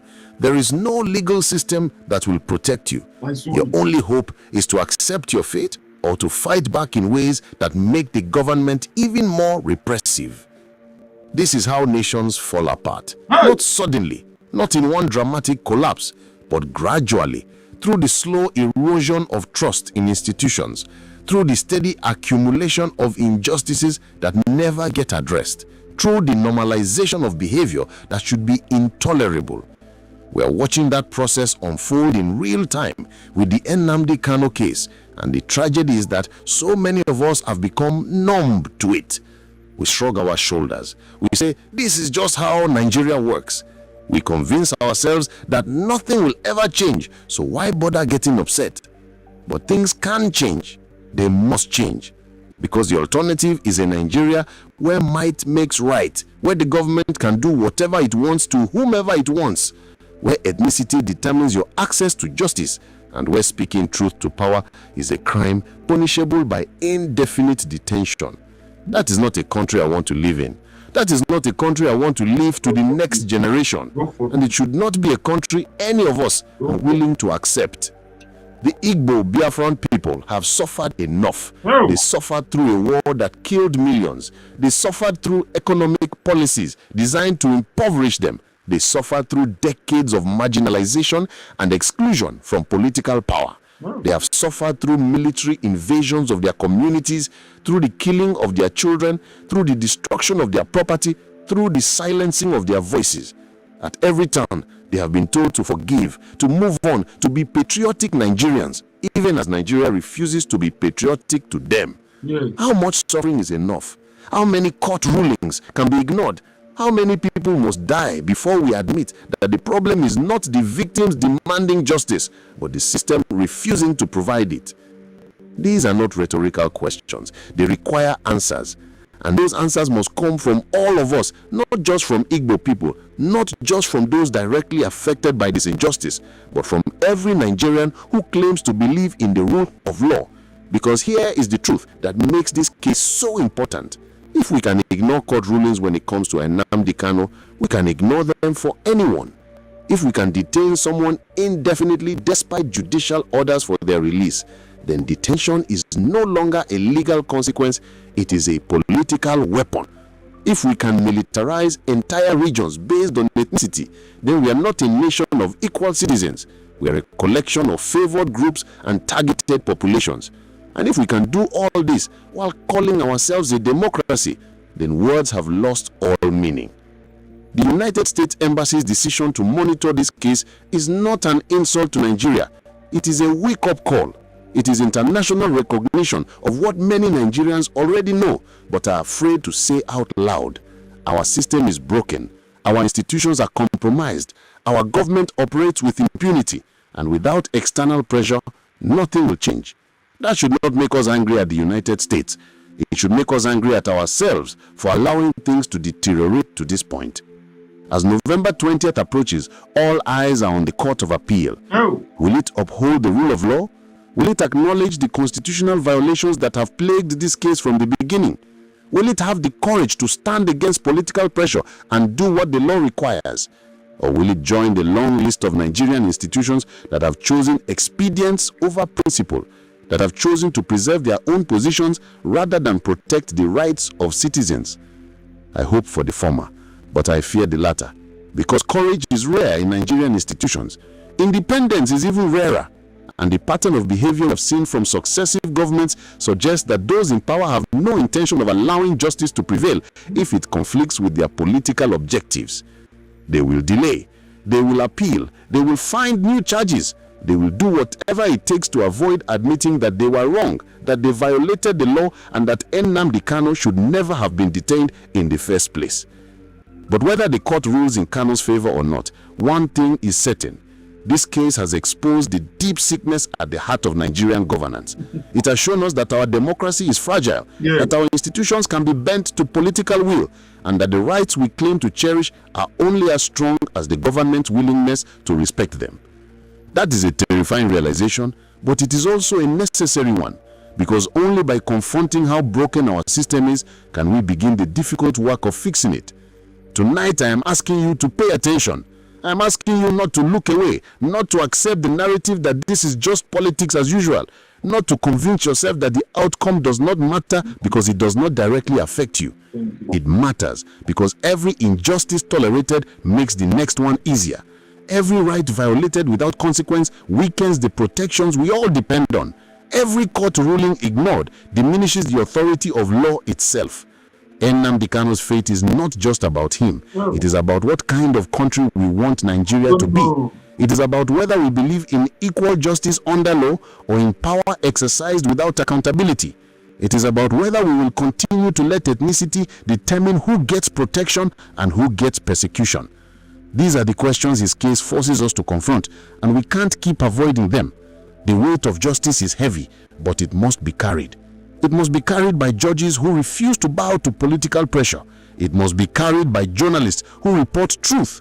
rather than propaganda. It must be carried by citizens who demand better from their government, and it must be carried by all of us who claim to want a Nigeria that works for everyone, not just for those in power.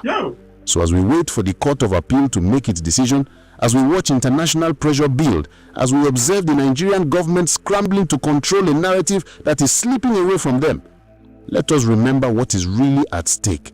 This is not about whether you support Biafra or not. This is not about whether you like Nnamdi Kanu or agree with his methods. This is about whether Nigeria is a country where the law matters, where courts can be trusted, where rights are protected, and where justice is not just a word we invoke, but a standard we uphold. Right now, the answer to that question is unclear, but it does not have to stay that way. Change is possible if we demand it, if we refuse to accept injustice as normal, if we hold our institutions accountable, and if we remember that democracy dies not in dramatic coups, but in the quiet moment when good people choose to look away from evil being done in their name. Do not look away. Not now, not when it matters most. Chai, believe me, we are going home. Believe me, we are going home. Biko kinike the live button. Or you know kinike the live button. Kinike the live button. Very important. Very important. Kinike the live button. Believe me, we are going home. We are going home. Believe me, we are going home. Chukwu Okike Abiama sign here. Believe me, we are going home. Believe me, this evil country, abro Nigeria, amaghị ihe ha etipiala ha. Amaghị ihe ha etiele ha godo. Ha just know ha feel na ima idibiri be ha trawo ha ga-aga na-egege ndị governors ntị. Ha ga-aga na-egege South-East governors ntị because of their own selfish interests. The nota ha na-ege imam nota Tinubu shi na-egege Soludo ntị. Soludo nwere ego na return na ya. That is every month you na-enye ego. But na destroy ga government. Also na owo ya nwa na-achị. Akifuru law, all law wo ya nwa wu government. Ma government ga-enweghị law. One day forget the country. My country again will give good law. And where the country just eche. Oh ya can do Nigeria na magi. Dika ko bodam no na. Hey Chineke. Umunnem. Agoshiwara ga atikoka. The law did too much. Oka man need just no respect your onwe. Ị ga-afụ God forbid. Ihe gbasara Nigeria na-asọm oyi. Ihe gbasara Nigeria na-asọm oyi, believe me. Ihe gbasara obodo ụmụ anụmanụ, obodo ekwensu, ọ na-asọm oyi. Amaghị ihe ha etipiala ha. Amaghị ihe ha amaghị ihe. Okay, were go nwe ike now. Legodu ihe ahụ nwe ike mere. Masị that nga ha nwe ike bịara ibi irize ilego ụlọ mmadụ iskata. Afụfụ mmadụ taga. Jugodu onwe gị sị masị onye ha awụghị retired Navy officer. Ịmakwa ha gara ime ihe nwe ike gara ime daman a. Ọ gara ịnụ ụlọ daman aha rizesichaa ya gwodo were kwe dị ala. But o ruru di ya, o bu ma ihe niile o buru. Ihe niile o bu. Ya no yo lawa with ifere. Yo lawa with ifere ka o ji lawa. Yo lawa with ezigbo ifere. Mazi Nnamdi Kanu, this is FCT High Court, Abuja. So, Mazi Nnamdi Kanu has filed a 550 million naira suit against the Nigerian Medical Council and the 10 medical doctors that conspired and issued a fake medical report against him. and the court ordered that they should examine Mazen Nnamdi Kanu, but that they never did. So they went to wrote what they call medical report, and it was that medical report that made the court to refuse Mazen Nnamdi Kanu's bail. So based on that, we have written to them, and they did not show any remorse. So we have filed a suit against them. It's 550 million naira suit. Again. Imagine how country in life imagine this kind of country. A G life and when life they don't value life. Okay, they don't a country that don't value life. A question God forbid them not I reject it. In my person I'm Shizu. God forbid. Our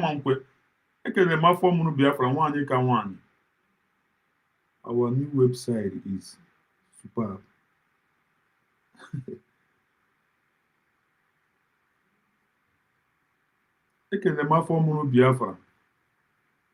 Nigerian Medical Council and other medical doctors.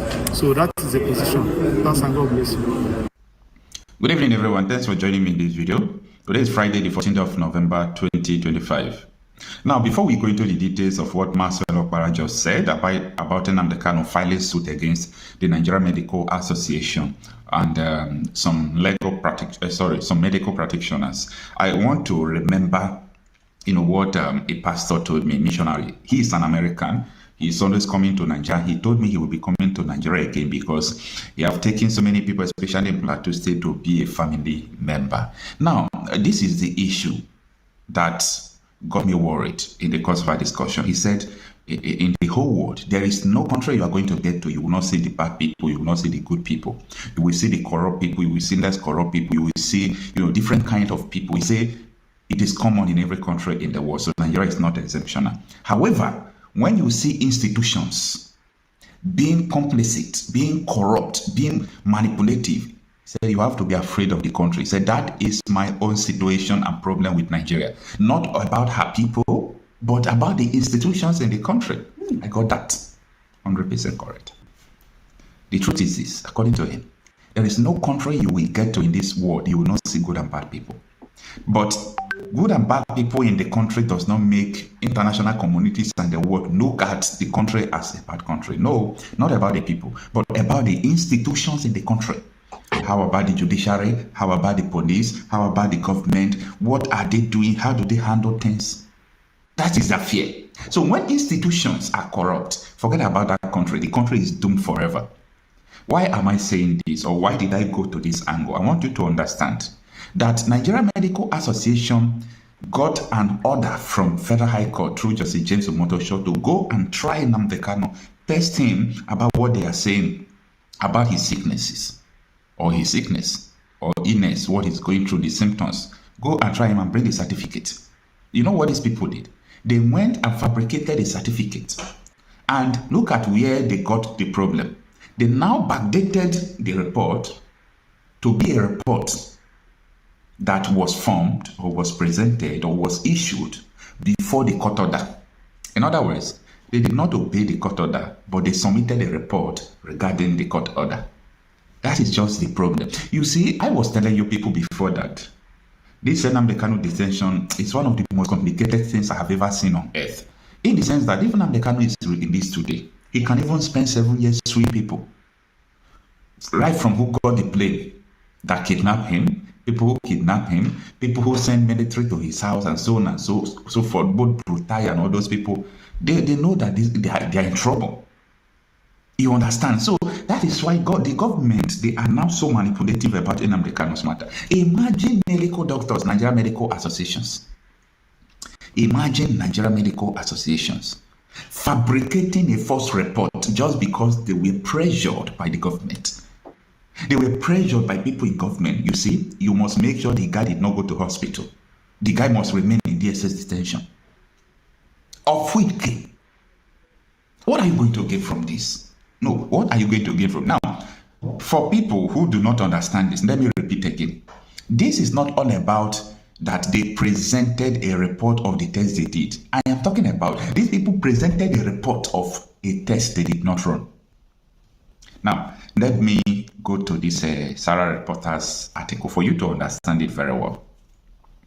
It reads that breaking Nnamdi Kanu files 550 million suit against Nigeria Medical Association over alleged forged reports. Okay, now since the detained leader of the indigenous people of Biafra, IPOB, Mazi Nnamdi Kanu, has instituted a 550 million lawsuit against the Nigeria Medical Association and 10 medical practitioners over an alleged falsified medical report issued against him. Why? The development was disclosed by one of Kanu's lawyer, Barrister Maxwell Opara. That's the video we're watching, a video posted on his Facebook page on Friday.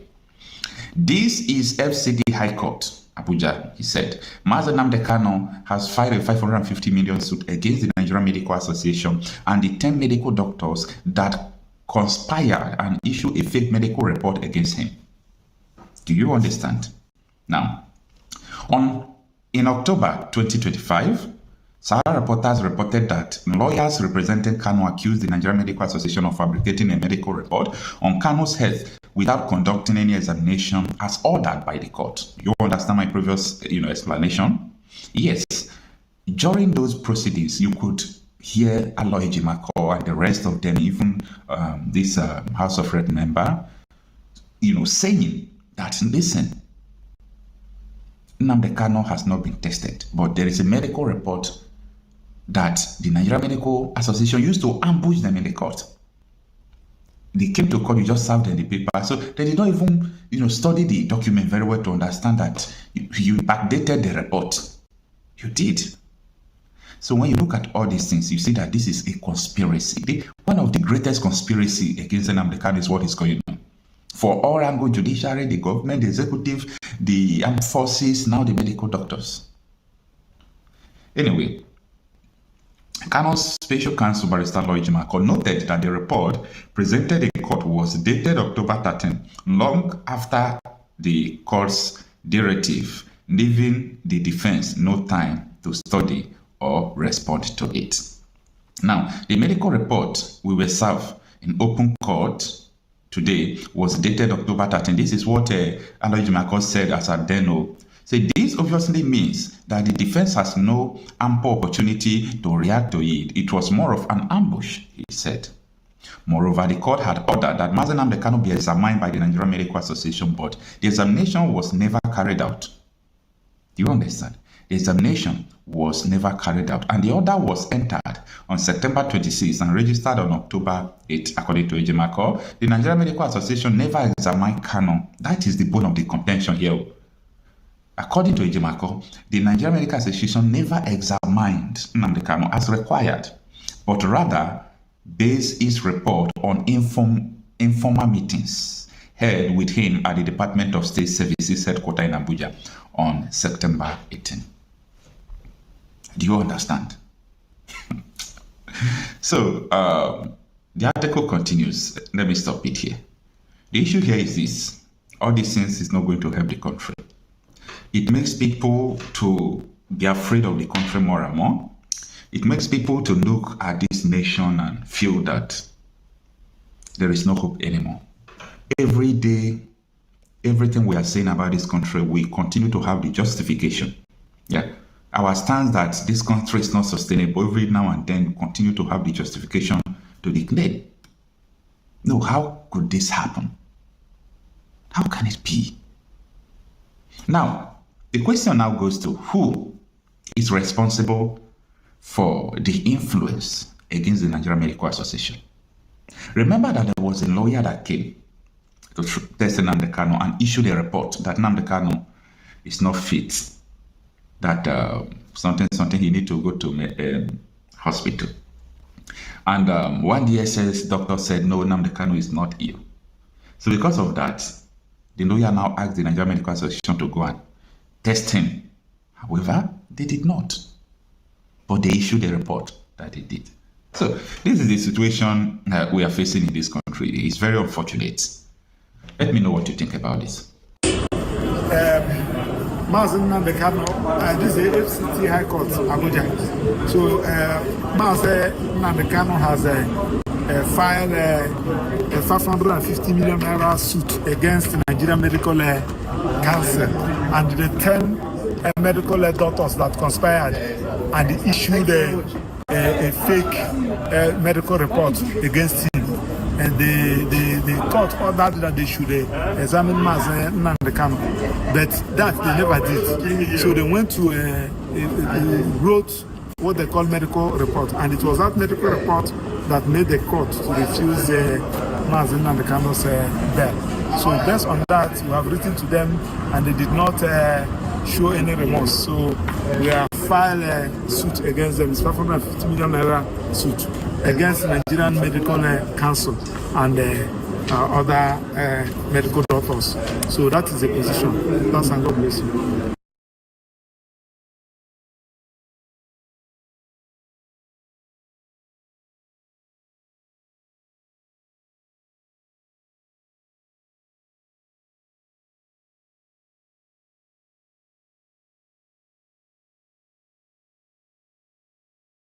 Triple M ndewo Triple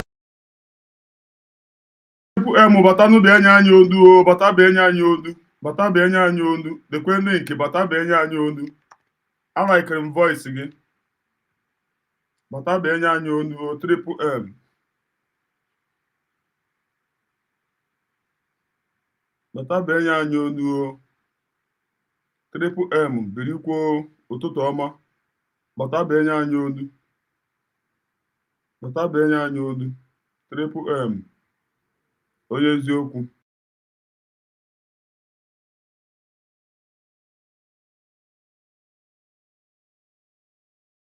Evil country zoo evil country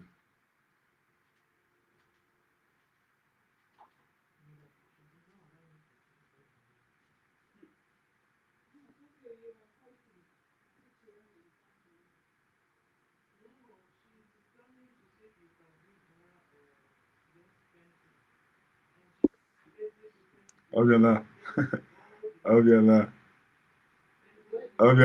ụtụtụ ọma onye nke m ụtụtụ ọma Big M ụtụtụ ọma go ahead Biafrans and listening go ahead onye eziokwu ọnọdụ a Big M. Yes, one name, madam. Oh, I'm not mute. If I was speaking since, sorry, my brother. Don't one name, mother. They will Big M. Yesterday, my brother. Yeah.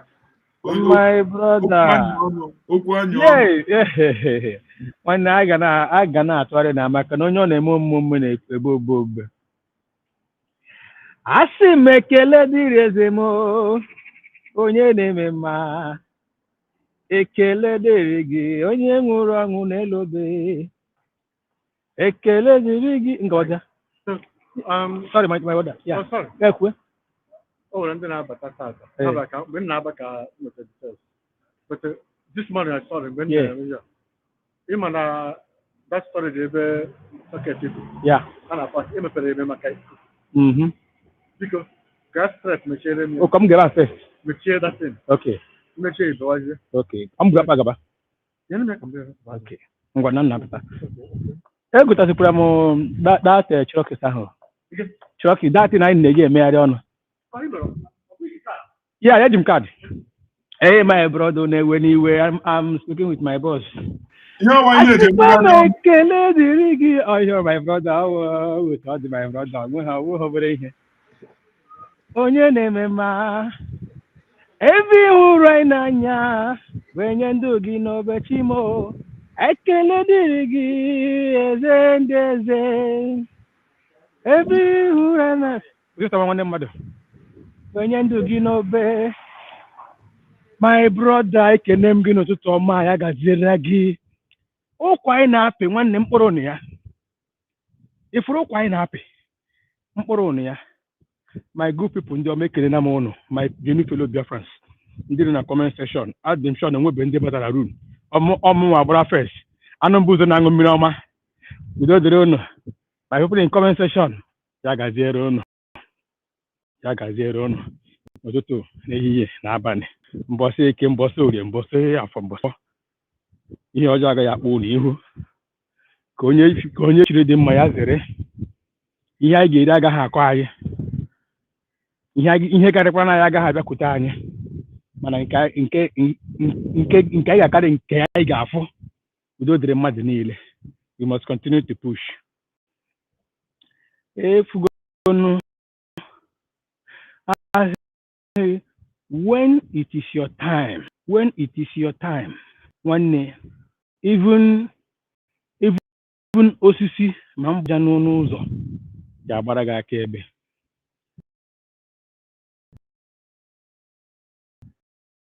Long John jere zọọ igwe. Onye o jere n'aka ya jee zọọ igwe, as Long John gbagize mba nweta ego ji azụ igwe ya, onye o jere zọọ n'aka kwụcha ụgwọ igwe, onye ahụ onyeghị ya receipt. So ya na-echekwere ka Long John ọ mara ma Long John ekwu receipt. Long John ekwu receipt, ọ maghị anya ya. So the man ewureze ya as opportunity. So okay, na ọhụụ na mugu na ọ ga-eri ya mugu now. Ya enye Long John igwe. Long John eburu igwe ya na-agba. The man ndị uwe ojii ablọkụ Long John n'ụzọ. Military ablọkụ Long John n'ụzọ pịa sị ya ka ebe o si nweta igwe a. Ya sị mba na ya zụrụ ya now, asị ya ka receipt ya. Long John achakara akwụkwọ amagharị n'igwe, akwụkwọ a na-eji esili igwe ji ha saw paper because ha sị ya where the paper of the bicycle. Ya achakara akwụkwọ nga ha nye ha saw paper. Ha sị ya you man, you must be joking, you're under arrest. Where do you buy the bicycle? Ya sị ngwada ka nga ji n'ebe ngwuru igwe. Long John akpọrọ ha before okay, so the man Long John zuru igwe n'aka ya abịa na police si na Long John bịara zụ igwe ya. So Long John bịara zụ igwe ya. Long John na-asị ya igwe akwanyere gị ụgwọ.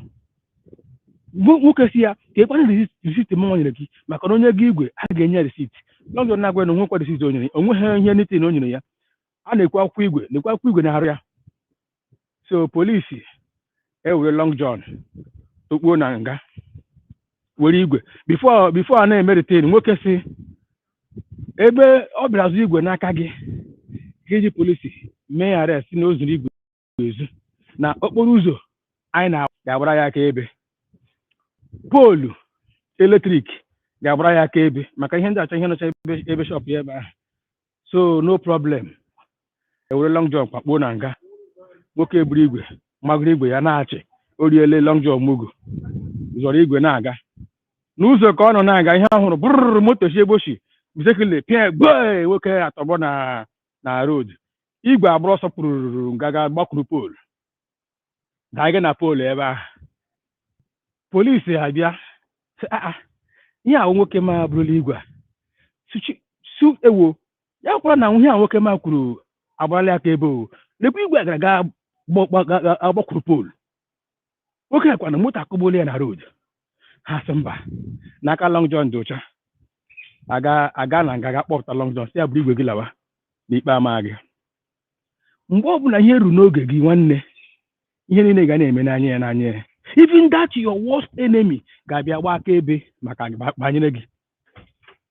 Who would have believed today that this Fulani man si na nga pụta? Ọwụ mmadụ na-ga-ekwu okwu a, ọwụ mmadụ na-ga-apụta open up kọwaa ya, mana ọ pụtala. Ama m na okwu ahụ o kwuru even today stand na his own people see ya. Are you sure that na omitri Maazị Nnamdi Kanu to tell you how important Maazị Nnamdi Kanu dị to other tribes? Mana ndị nwe ya nkwe ndị nwe ya few, ọwụ majority, because few are criminals that doesn't want good thing in their life.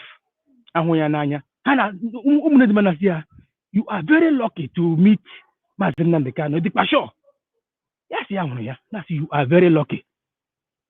If Mazin Nandekano happens to be a Fulani man or a Yoruba man, one even Aganefe Fekachi Oboda, Aganefe Fekachi. Mana, they will always use our people.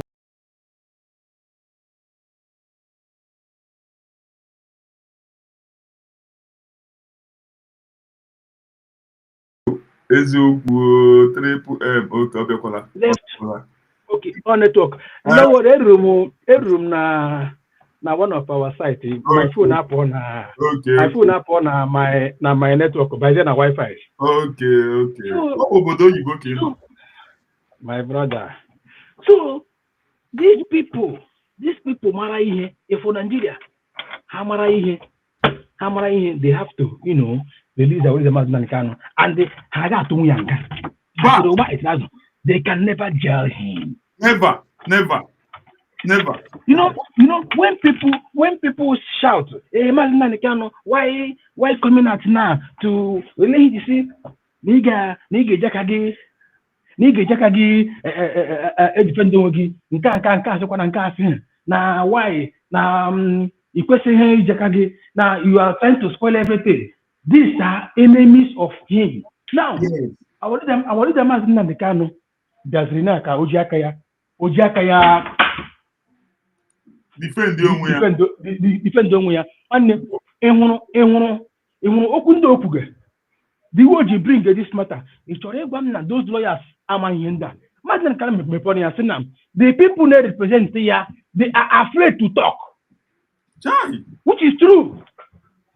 And even Oga got that first court to Bata. Oga got that first court to Bata. Asana, no court in Nigeria would have the temerity to try him. Yes. Oh, even and they got stand there. But what do they have? Akpahebe haga. They are all in bondage. But today, Mazin Kano took over. Even was it Gabriel and Akweri? When Mazin Kano decided to, defend himself, was he can speak against it? Sorry, he spoke against it. When, even Mandate US spoke against it. They don't know anything. The reason is simple. Mazin Kano Ganeku, oh, young onye mebona, right, yeah. So he has nothing to lose. He has nothing to fear. Oh, God, but here, Otoshi were there. But the second, how many of his lawyers on our Zoo courts now that I have injustice? How many of them? No one. They can't do it. They will always bet. In this world, you are coming to be a witness against somebody. You cover your face. Always a witness. Hey. They accepted. Hey, which how mama know they against the law? Are you aware that now? Oh, that same idea can have Britannia in Finland. Finland has Sarah called that happen. How would they have been Finland in the US? I had a who's an organ walk with a camera. How would you with another? Made them. Why hiding your face? You are right. Yes, you are doing the right thing. You just with another. These are fools. I'd be happy to do. A witness. He want to come. He want to all the form of one. You such as na upper way and witness in member dot on goes arrest. Now you are as a witness.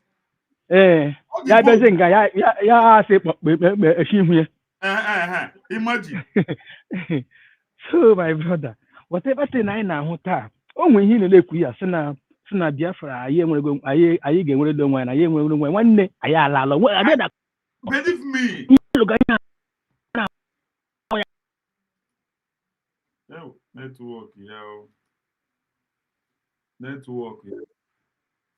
Network agbapụ na ya gịnị na-eme oge ọ bịaghachikwana.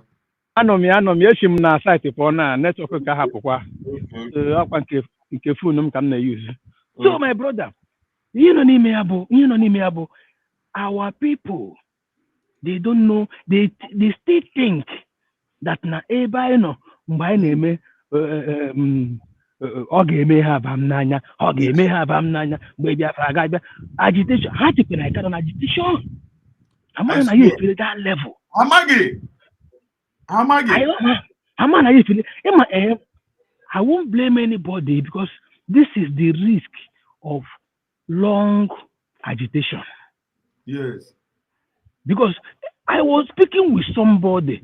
Yeah, na Nigeria, yeah, na bahuru na ihe ndị onye Igbo ayo na ihe ndị anyị na-eme oge enwe isi na oga awọkụ na oga ha dị easy. No, in fact na Biafra agaghị abịa nweghị ka Biafra. Because hey, atụla ha anya arị nne. Ebe m mụrụ bụ before ụmụ ebe m mụrụ o nwere one guy mere na-ekwu onye Ethiopia. So ya na-ajụ m ebe m si masị na mgbe na amụ awa Biafra. That's a ebe Biafra. Masị ya we seceded from Nigeria. That's okay. Biafra. For Nigeria, the part that have oil. Masị ya yes. That's no. It's not going to be possible. It's not going to be possible. They will not allow us to go. Man said, don't worry. This is what people usually say. When you get it right, one again will not be easy. Yes. Most of our people now na honor wrong people na the good people.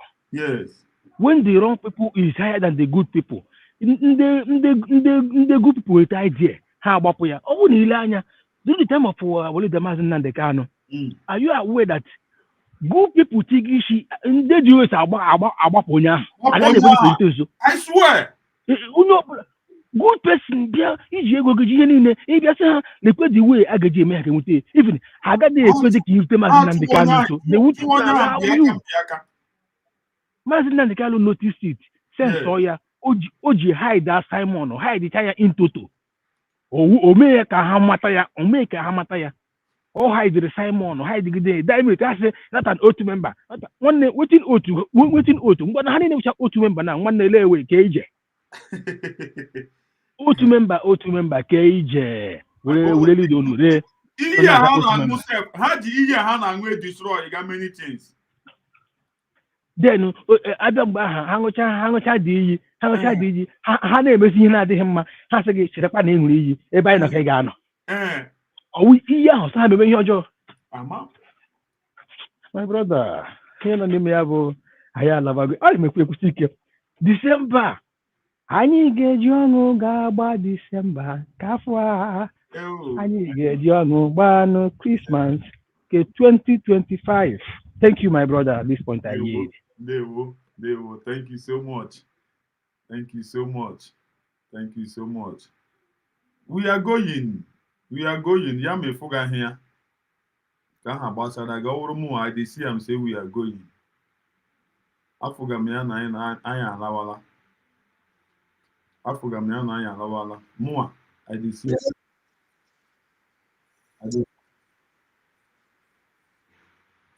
I dey see am ọwụghị n'ọhịa. Mụọ na-afụ ya afụchi ike. Na anyị alawala. Obodo ọma. Anyị alawala.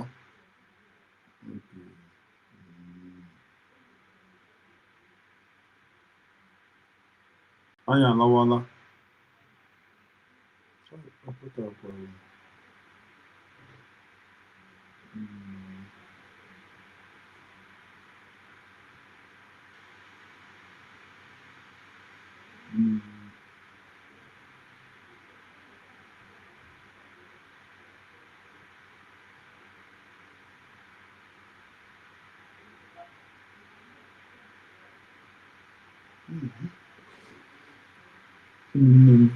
Otu m si eyuzu ihe a agbaga m aka ịkpa wee.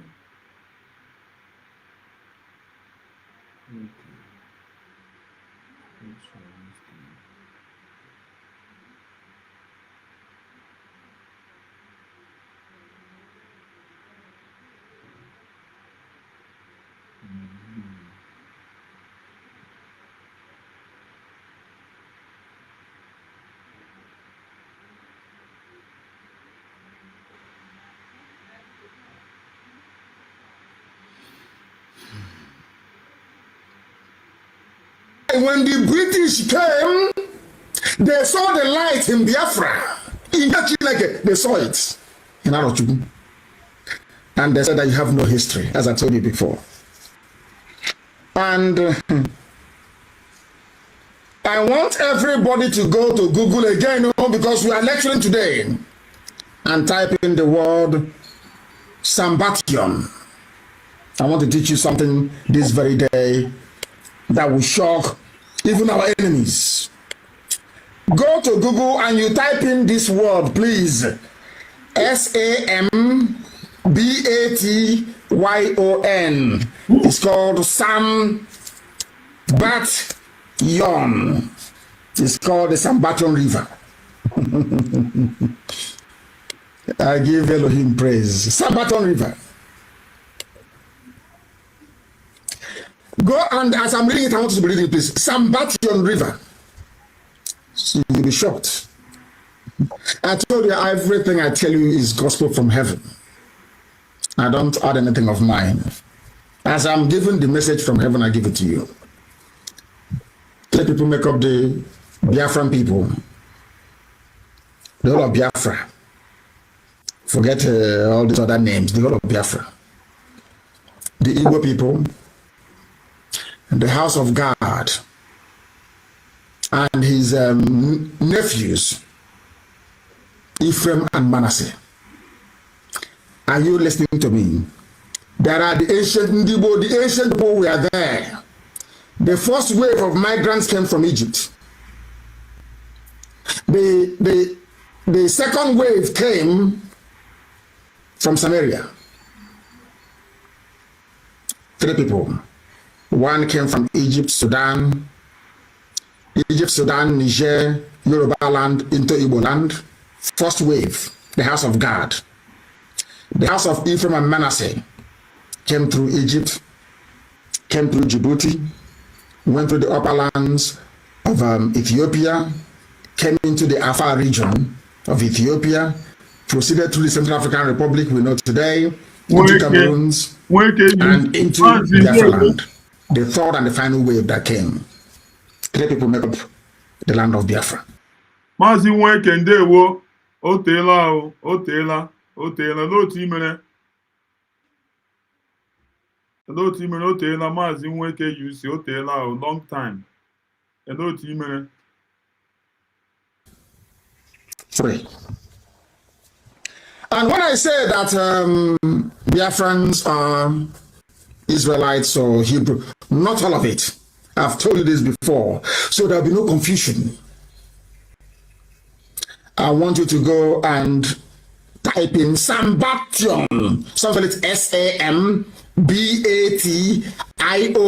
S for sugar, A for apple, M for mother, B for bravo, A for apple, T for tango, I for India, O for Oscar, and N for November. You can find it, Sambation. I read it. Oh, dear me. In the earliest literature, where do I begin? What is Sambation? It is the mythical river. It is the mythical river.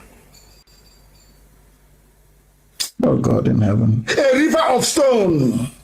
A river of stone that took Jews to every part of the world. There was a man that wrote many centuries ago. Many centuries ago. Unbelievable. This is shocking. Shocking. I'm telling you. The river Sambation flowed beyond the rivers of Abyssinia. Remember when I told you about the Afar region and I told you about Biafra, yes, and Biafra. This man is saying that the exact place that we located on the map as to have Biafra in it during the migration was where this very river was located. And these are Jewish scholars of note. Josephus, Pliny the Elder. These people we are writing in the ancient days. In ancient days. Even an Arabian writer, his name is Abraham Abulafia. And this same river was mentioned in 2 Kings as well in the Bible. The river that flowed beyond the rivers of Abyssinia. And where is Abyssinia? Is Ethiopia. If you go beyond Ethiopia, becomes the kingdom of Biafra. It's here. I didn't write it. Everything we tell you is gospel. Everything we tell you is gospel. Absolute gospel. Some people don't understand, they don't reason very well. But here we reason. Go and research it. Sambation is assignment. Go and read it. Then you will understand the miracle that Elohim is doing in our lives. You must understand it. They say you have no history. I don't know that the British discovered something they never wanted anybody to see. They said, your name is now Nigeria. It means gloomy. It means dark. It means evil. Oh dear. They said that the most credible account is that given by a Jewish writer and traveler. The most credible. His name is Eldad the Danite, you know, the tribe of Dan. In his letter to the Jews in Spain in the year 883 AD, he said, who are we? And the children of light. The children of light. That's something I want to play for you. That is something that I wish to play for you, that the whole world may understand it. To know who we are. To know why we are agitating for Biafra. To tell the so-called misguided, foolish elders that cannot see, that are not learned, to let them understand why we do what we do. They know nothing. That is why we are the way we are. They know nothing. I want to show you something. There's a possibility. Listen. The international community can be brought to bear. The UN. Listen. Declaration of Human Rights. All the way through. This is a very. No. It has gone. It has. Oh my goodness. It has gone. I will try to play it from here. Try to. I amplify that we believe that there's a possibility that the international community can be brought to bear. The UN. Listen. The Declaration of Human Rights, all the way through. This is a very, very serious matter. There's something that I didn't mention, and I hesitate. A white man. A white man. I'm not Nigerian, although I think Dr. Lloyd has bestowed upon me the honorary title of Nigeria man. And we had a conversation. It wasn't heated, but he acted like he was going to revoke my Nigeria man credentials. Listen. Causing my 13-year-old son, who was in the car with me, to be very distraught. He said, Dad, you have to stay a Nigeria man. But talking about children, when I was a little boy, when I was 7 years old, growing up in the middle of nowhere, Florida, in a swamp, closest town was 30 miles away. The first thing that happened in the world that brought to bear to me that maybe things weren't always right, maybe things weren't always good, wasn't the Vietnam War. Vietnam War? I was in the South. It was correct and just, and we were the warriors. It was the Biafra War. Biafra. Listen. I remember very distinctly thinking, this just isn't right. This isn't right. The British. This is you hear it now. It is a great nation. It's a great nation. Biafra. Country. And then later when I learned, something most people don't know, that there is a plausible argument that democracy began in Igbo land. Igbo land, a white man. Democracy, the world knows today, started in Igbo land. The whole world over. A white man, an American doing his research. I don't know who has this clip, but I want to post it on my page. Democracy started where in Igbo land. Now, do you see the reason why I tell you that we are the oldest people on this earth? And if you don't have the grace of God, you cannot write. You cannot read and write. A white man doing research in America. This is why CNN will not carry our news. If you're wondering why BBC won't carry it, this is it. Because the white man understands what Biafra means. blacks in Africa don't know. They don't know the purpose of God in their lives. They have no idea. You see, the Yoruba see Biafra as something there to be fought. Let's fight it. They are fighting Biafra out of ignorance. This man did his research and said what our ancestors were able to do 5,000 years ago. Now, today, we cannot do it. The first written constitution in the whole world, Igbo land. The first organized government in the world, Igbo land. There are two people that God controlled from heaven. The Israelites and those that he sent to Biafra land. Only two.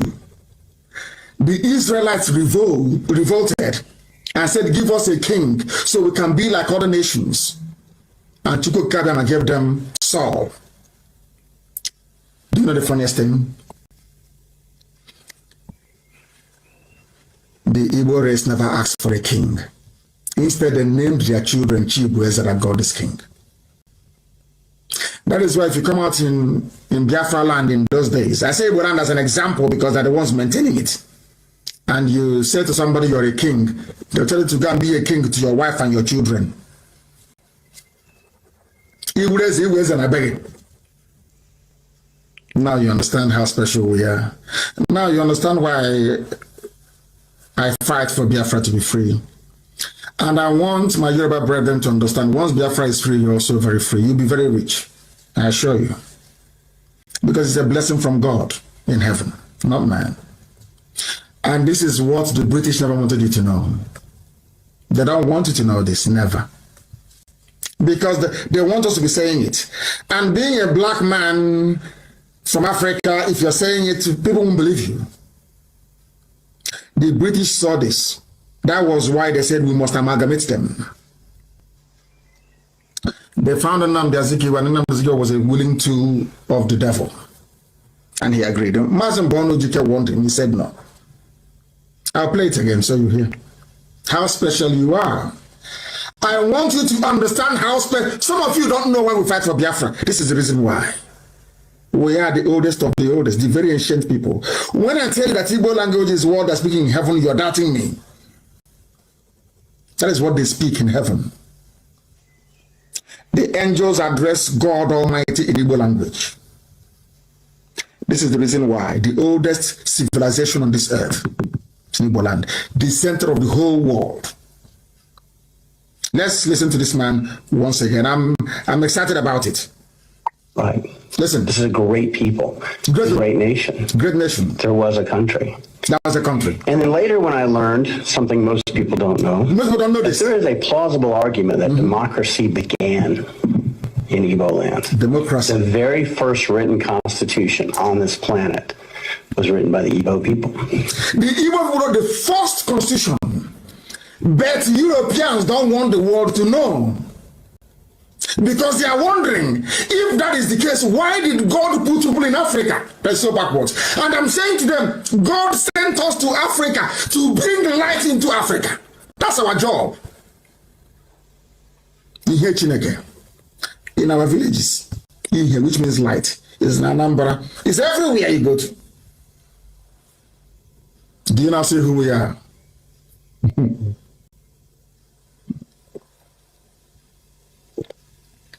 The first written constitution in CBD, the first. I want to listen to this man more, please. Let's listen to him. The very first democracy that involves self-governance. Self-governance. For everybody. Autonomous community. Not just the Greek wealthy, but everybody was in Igbo land. Igbo land. And the very first democracy that permitted women leaders. The first, anywhere, when America was saying give women the vote, this is our mothers, so we are rulers. They rule the families. When women are talking in our culture, men don't come out. You don't dare come out. Can you say it? Can you hear who we are? When I hear all these fools in Abuja and in Lagos, all these riffraffs talking rubbish, I feel sorry for them. That is why we are harsh with any idiot that calls himself an elder who doesn't know history. What we are fighting for is to protect something that anybody will be envious of. This is who we are. And we started worshiping idol. Somebody will go to the farm and cut a wood. Or Pierre will say, you cut an idol, rubbish. You bow down before an idol. And God took away all the blessing he gave us. He said, go and worship idol, and that's what you want. That's why we're in a mess. God gave us 700 years to come out of it. We continued in idol worship. And he sent the British. The Arabs came, he said, no, I don't want you to do it. He sent the British instead. Go and conquer them. And as you're conquering them, you're going with the Bible, the Old Testament and the New Testament. If they are smart, God said, if they are smart, they will go to Old Testament and see who they are. And that's what we did. Oh my goodness. Let's listen. It was in Igbo land. Igbo land. The West, Europe, we were still in the Dark Ages. Europe was nothing. You see all these white men building aeroplane and going to the moon, they were nothing. When Biafra land was bubbling, when the kingdom of Biafra was at its peak with God Almighty in heaven as the king, Europe was nowhere. They were in the Stone Ages. They were nothing. Oh dear me. And yet the Igbo had figured out a way to have a just and meaningful government and a just and meaningful society and due process and fairness. And to this day, you see a great... Listen, due process and fairness. These things are weaved into our idioms we have, our proverbs. This is a white man teaching you who you are. Fairness. Which is the foundation of our constitution. Fairness. I want the world to hear this. Biafra means fairness. You can never cheat anybody and get away with it. Never. In Biafra land.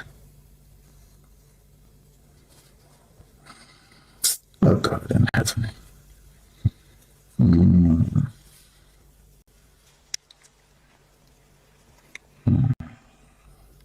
Some idiots come up and they say they're elders.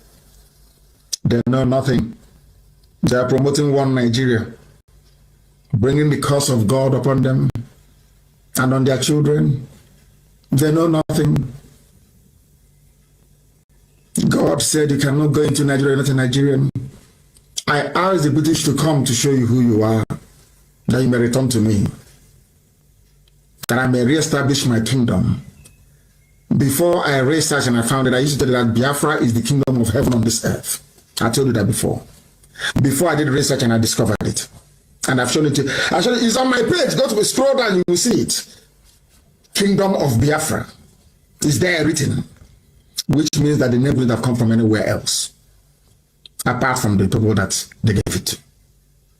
A white man is now telling you who you are. The first organized system of government in the whole world. With fairness. Weaved into with fairness. Fairness. The Federal Republic of Nigeria owes Mazi Nnamdi Kanu an unreserved apology with immediate release and compensation. I'm saying this because when he was talking about the Fulani trying to take over Nigeria, it was as if he was blabbing. People could literally say, this guy is a noisemaker, he's talking gibberish. Nobody took him serious then. What is happening today? Today, even the so-called northerners, that the houses now, who don't even get to hear their voice, Fulani already successfully took over the north. Fulani is in Middle Belt. Fulani is in southeastern part of Nigeria. So Fulani is in Ebonyi State. Fulani is in Enugu. Fulani is in Abia State, Imo State, some part of Anambra State. Fulani is in Delta. I learned that in Delta, they will buy your land by compulsion, build them, and forcefully become part of the community. and you don't dare do anything. That is in Delta. Fulani is in Edo State. Fulani is in all parts of the West, I think excluding Lagos State. Fulani is in Oyo State. Fulani is in Ondo State. Fulani is in Bayelsa State. Timaya tweeted about it the other day. Fulani is invading Nigeria in each passing second. Mazi Nnamdi Kanu is a man of great insight. He was talking about it. When he said that Tinubu wants to become the president of Nigeria, I think Tinubu was still the governor of Lagos State then. We didn't see it coming. Today, what is happening? Tinubu is the president of Nigeria. This man has seen this thing, and when he was talking, nobody listened to him. This detention of Mazi Nnamdi Kanu is a gross infringement on his right as a human being, as a British citizen, a Nigerian citizen, or Biafra citizen. He should be released with immediate effect. He should be duly compensated, and he should be apologized to. Public apology that will go all around the globe. Because he was talking about it. I want you to listen, watch this video. Anywhere you have Fulani headsmen, terrorists for that matter, they tell you, oh, they are pastoralists. They are allowed to do their businesses in the forest. All of you are aware of it. But you kept quiet, hoping that somehow Tinubu will emerge as the president, or an Igbo man will come as the president, and your family will start enjoying. But in the meantime, you have no more farmlands, you have no more forests, you have nowhere you can call your own home. This same stupidity exhibited by Hausa peasants that enabled Fulani to take Sokoto from them, that enabled Fulani to take Katsina from them, that enabled Fulani to take even Kanu from them. Every Hausa land is occupied either by a Fulani emir or a Fulani governor. Some of you don't want to reason, you don't ever learn that the main aim of Fulani is to conquer your land and enslave you. Look at Hausa people today. As I wrote yesterday, they are worse than a discarded tissue paper. They are worth nothing. Only their language is what is relevant in their lives. Everything else is lost. That is why they are in trouble. And that is why they can never ever come out of it. They are all suffering from what I would an advanced version of the Stockholm Syndrome. Can you imagine that these people came into their land and took it over and they cannot do anything about it? No. Hausa is gone. It took Fulani very many years before they came out of their shell to say we are Fulani. Remember before, many years ago, they said we are Hausa Fulani, we are House Fulani. Because that time, their subjugation of the Hausa race hasn't been completed. Now they have completed it. When this man was talking, nobody listened to him. Nobody took him serious. Today, what is happening? You know, if not that he strategically inaugurated the ESM boys who were in the bush, I don't know whether they are still there now, I don't know. If not because of the ESM boys, the Fulani invading of the side would have been successfully, signed for long ago. By now, it will be past tense. But thank God for the little resisting force. And again, if you look at it strategically, it looks as if that the higher powers of Nigeria they are holding a stake in this insecurity. You understand? Because their body language says it all. You will call police and this is happening. You are not going to see them. You will report to government, oh, they are killing people in this community. Government is not going to respond. It's not going to do anything. It's not going to say anything. As if though what they are killing, they are animals. Even if they are animals, there's what we call animal rights. In the Western world, you don't kill if you kill a dog, you can be jailed. Yes. If you kill a cat, you can be jailed. So there's acting as animal rights. But we're talking about human beings right now. The Igbos will be. Obodam no na. Enwoye no n'ime. Enwoye no n'ime. Enwoye no n'ime na because of okuru pussy cat here. Pussy nwere right n'obodam no. Pussy nwere right even pussy nwere right karịa mmadụ. Karịa human being n'obodo m nọ. Enwe onye nọ na nga na because of ọkụrụ pusi ihe. Enwe onye nọ n'ime because of ọkụrụ pusi ihe. Because of ọkụrụ pusi ihe ọ nọ n'ime. But check it on n'obodo anyị siri bịa. Enweghị life mmadụ ụwụ. A na-egbu mmadụ ka nga na-egbu ọkụkọ. Hello Maazị, ụtụtụ ọma. Ọ dị mma. Ị chọrọ ka Biafra si n'olu gị ka ọ private call ka ị na-akpọ m?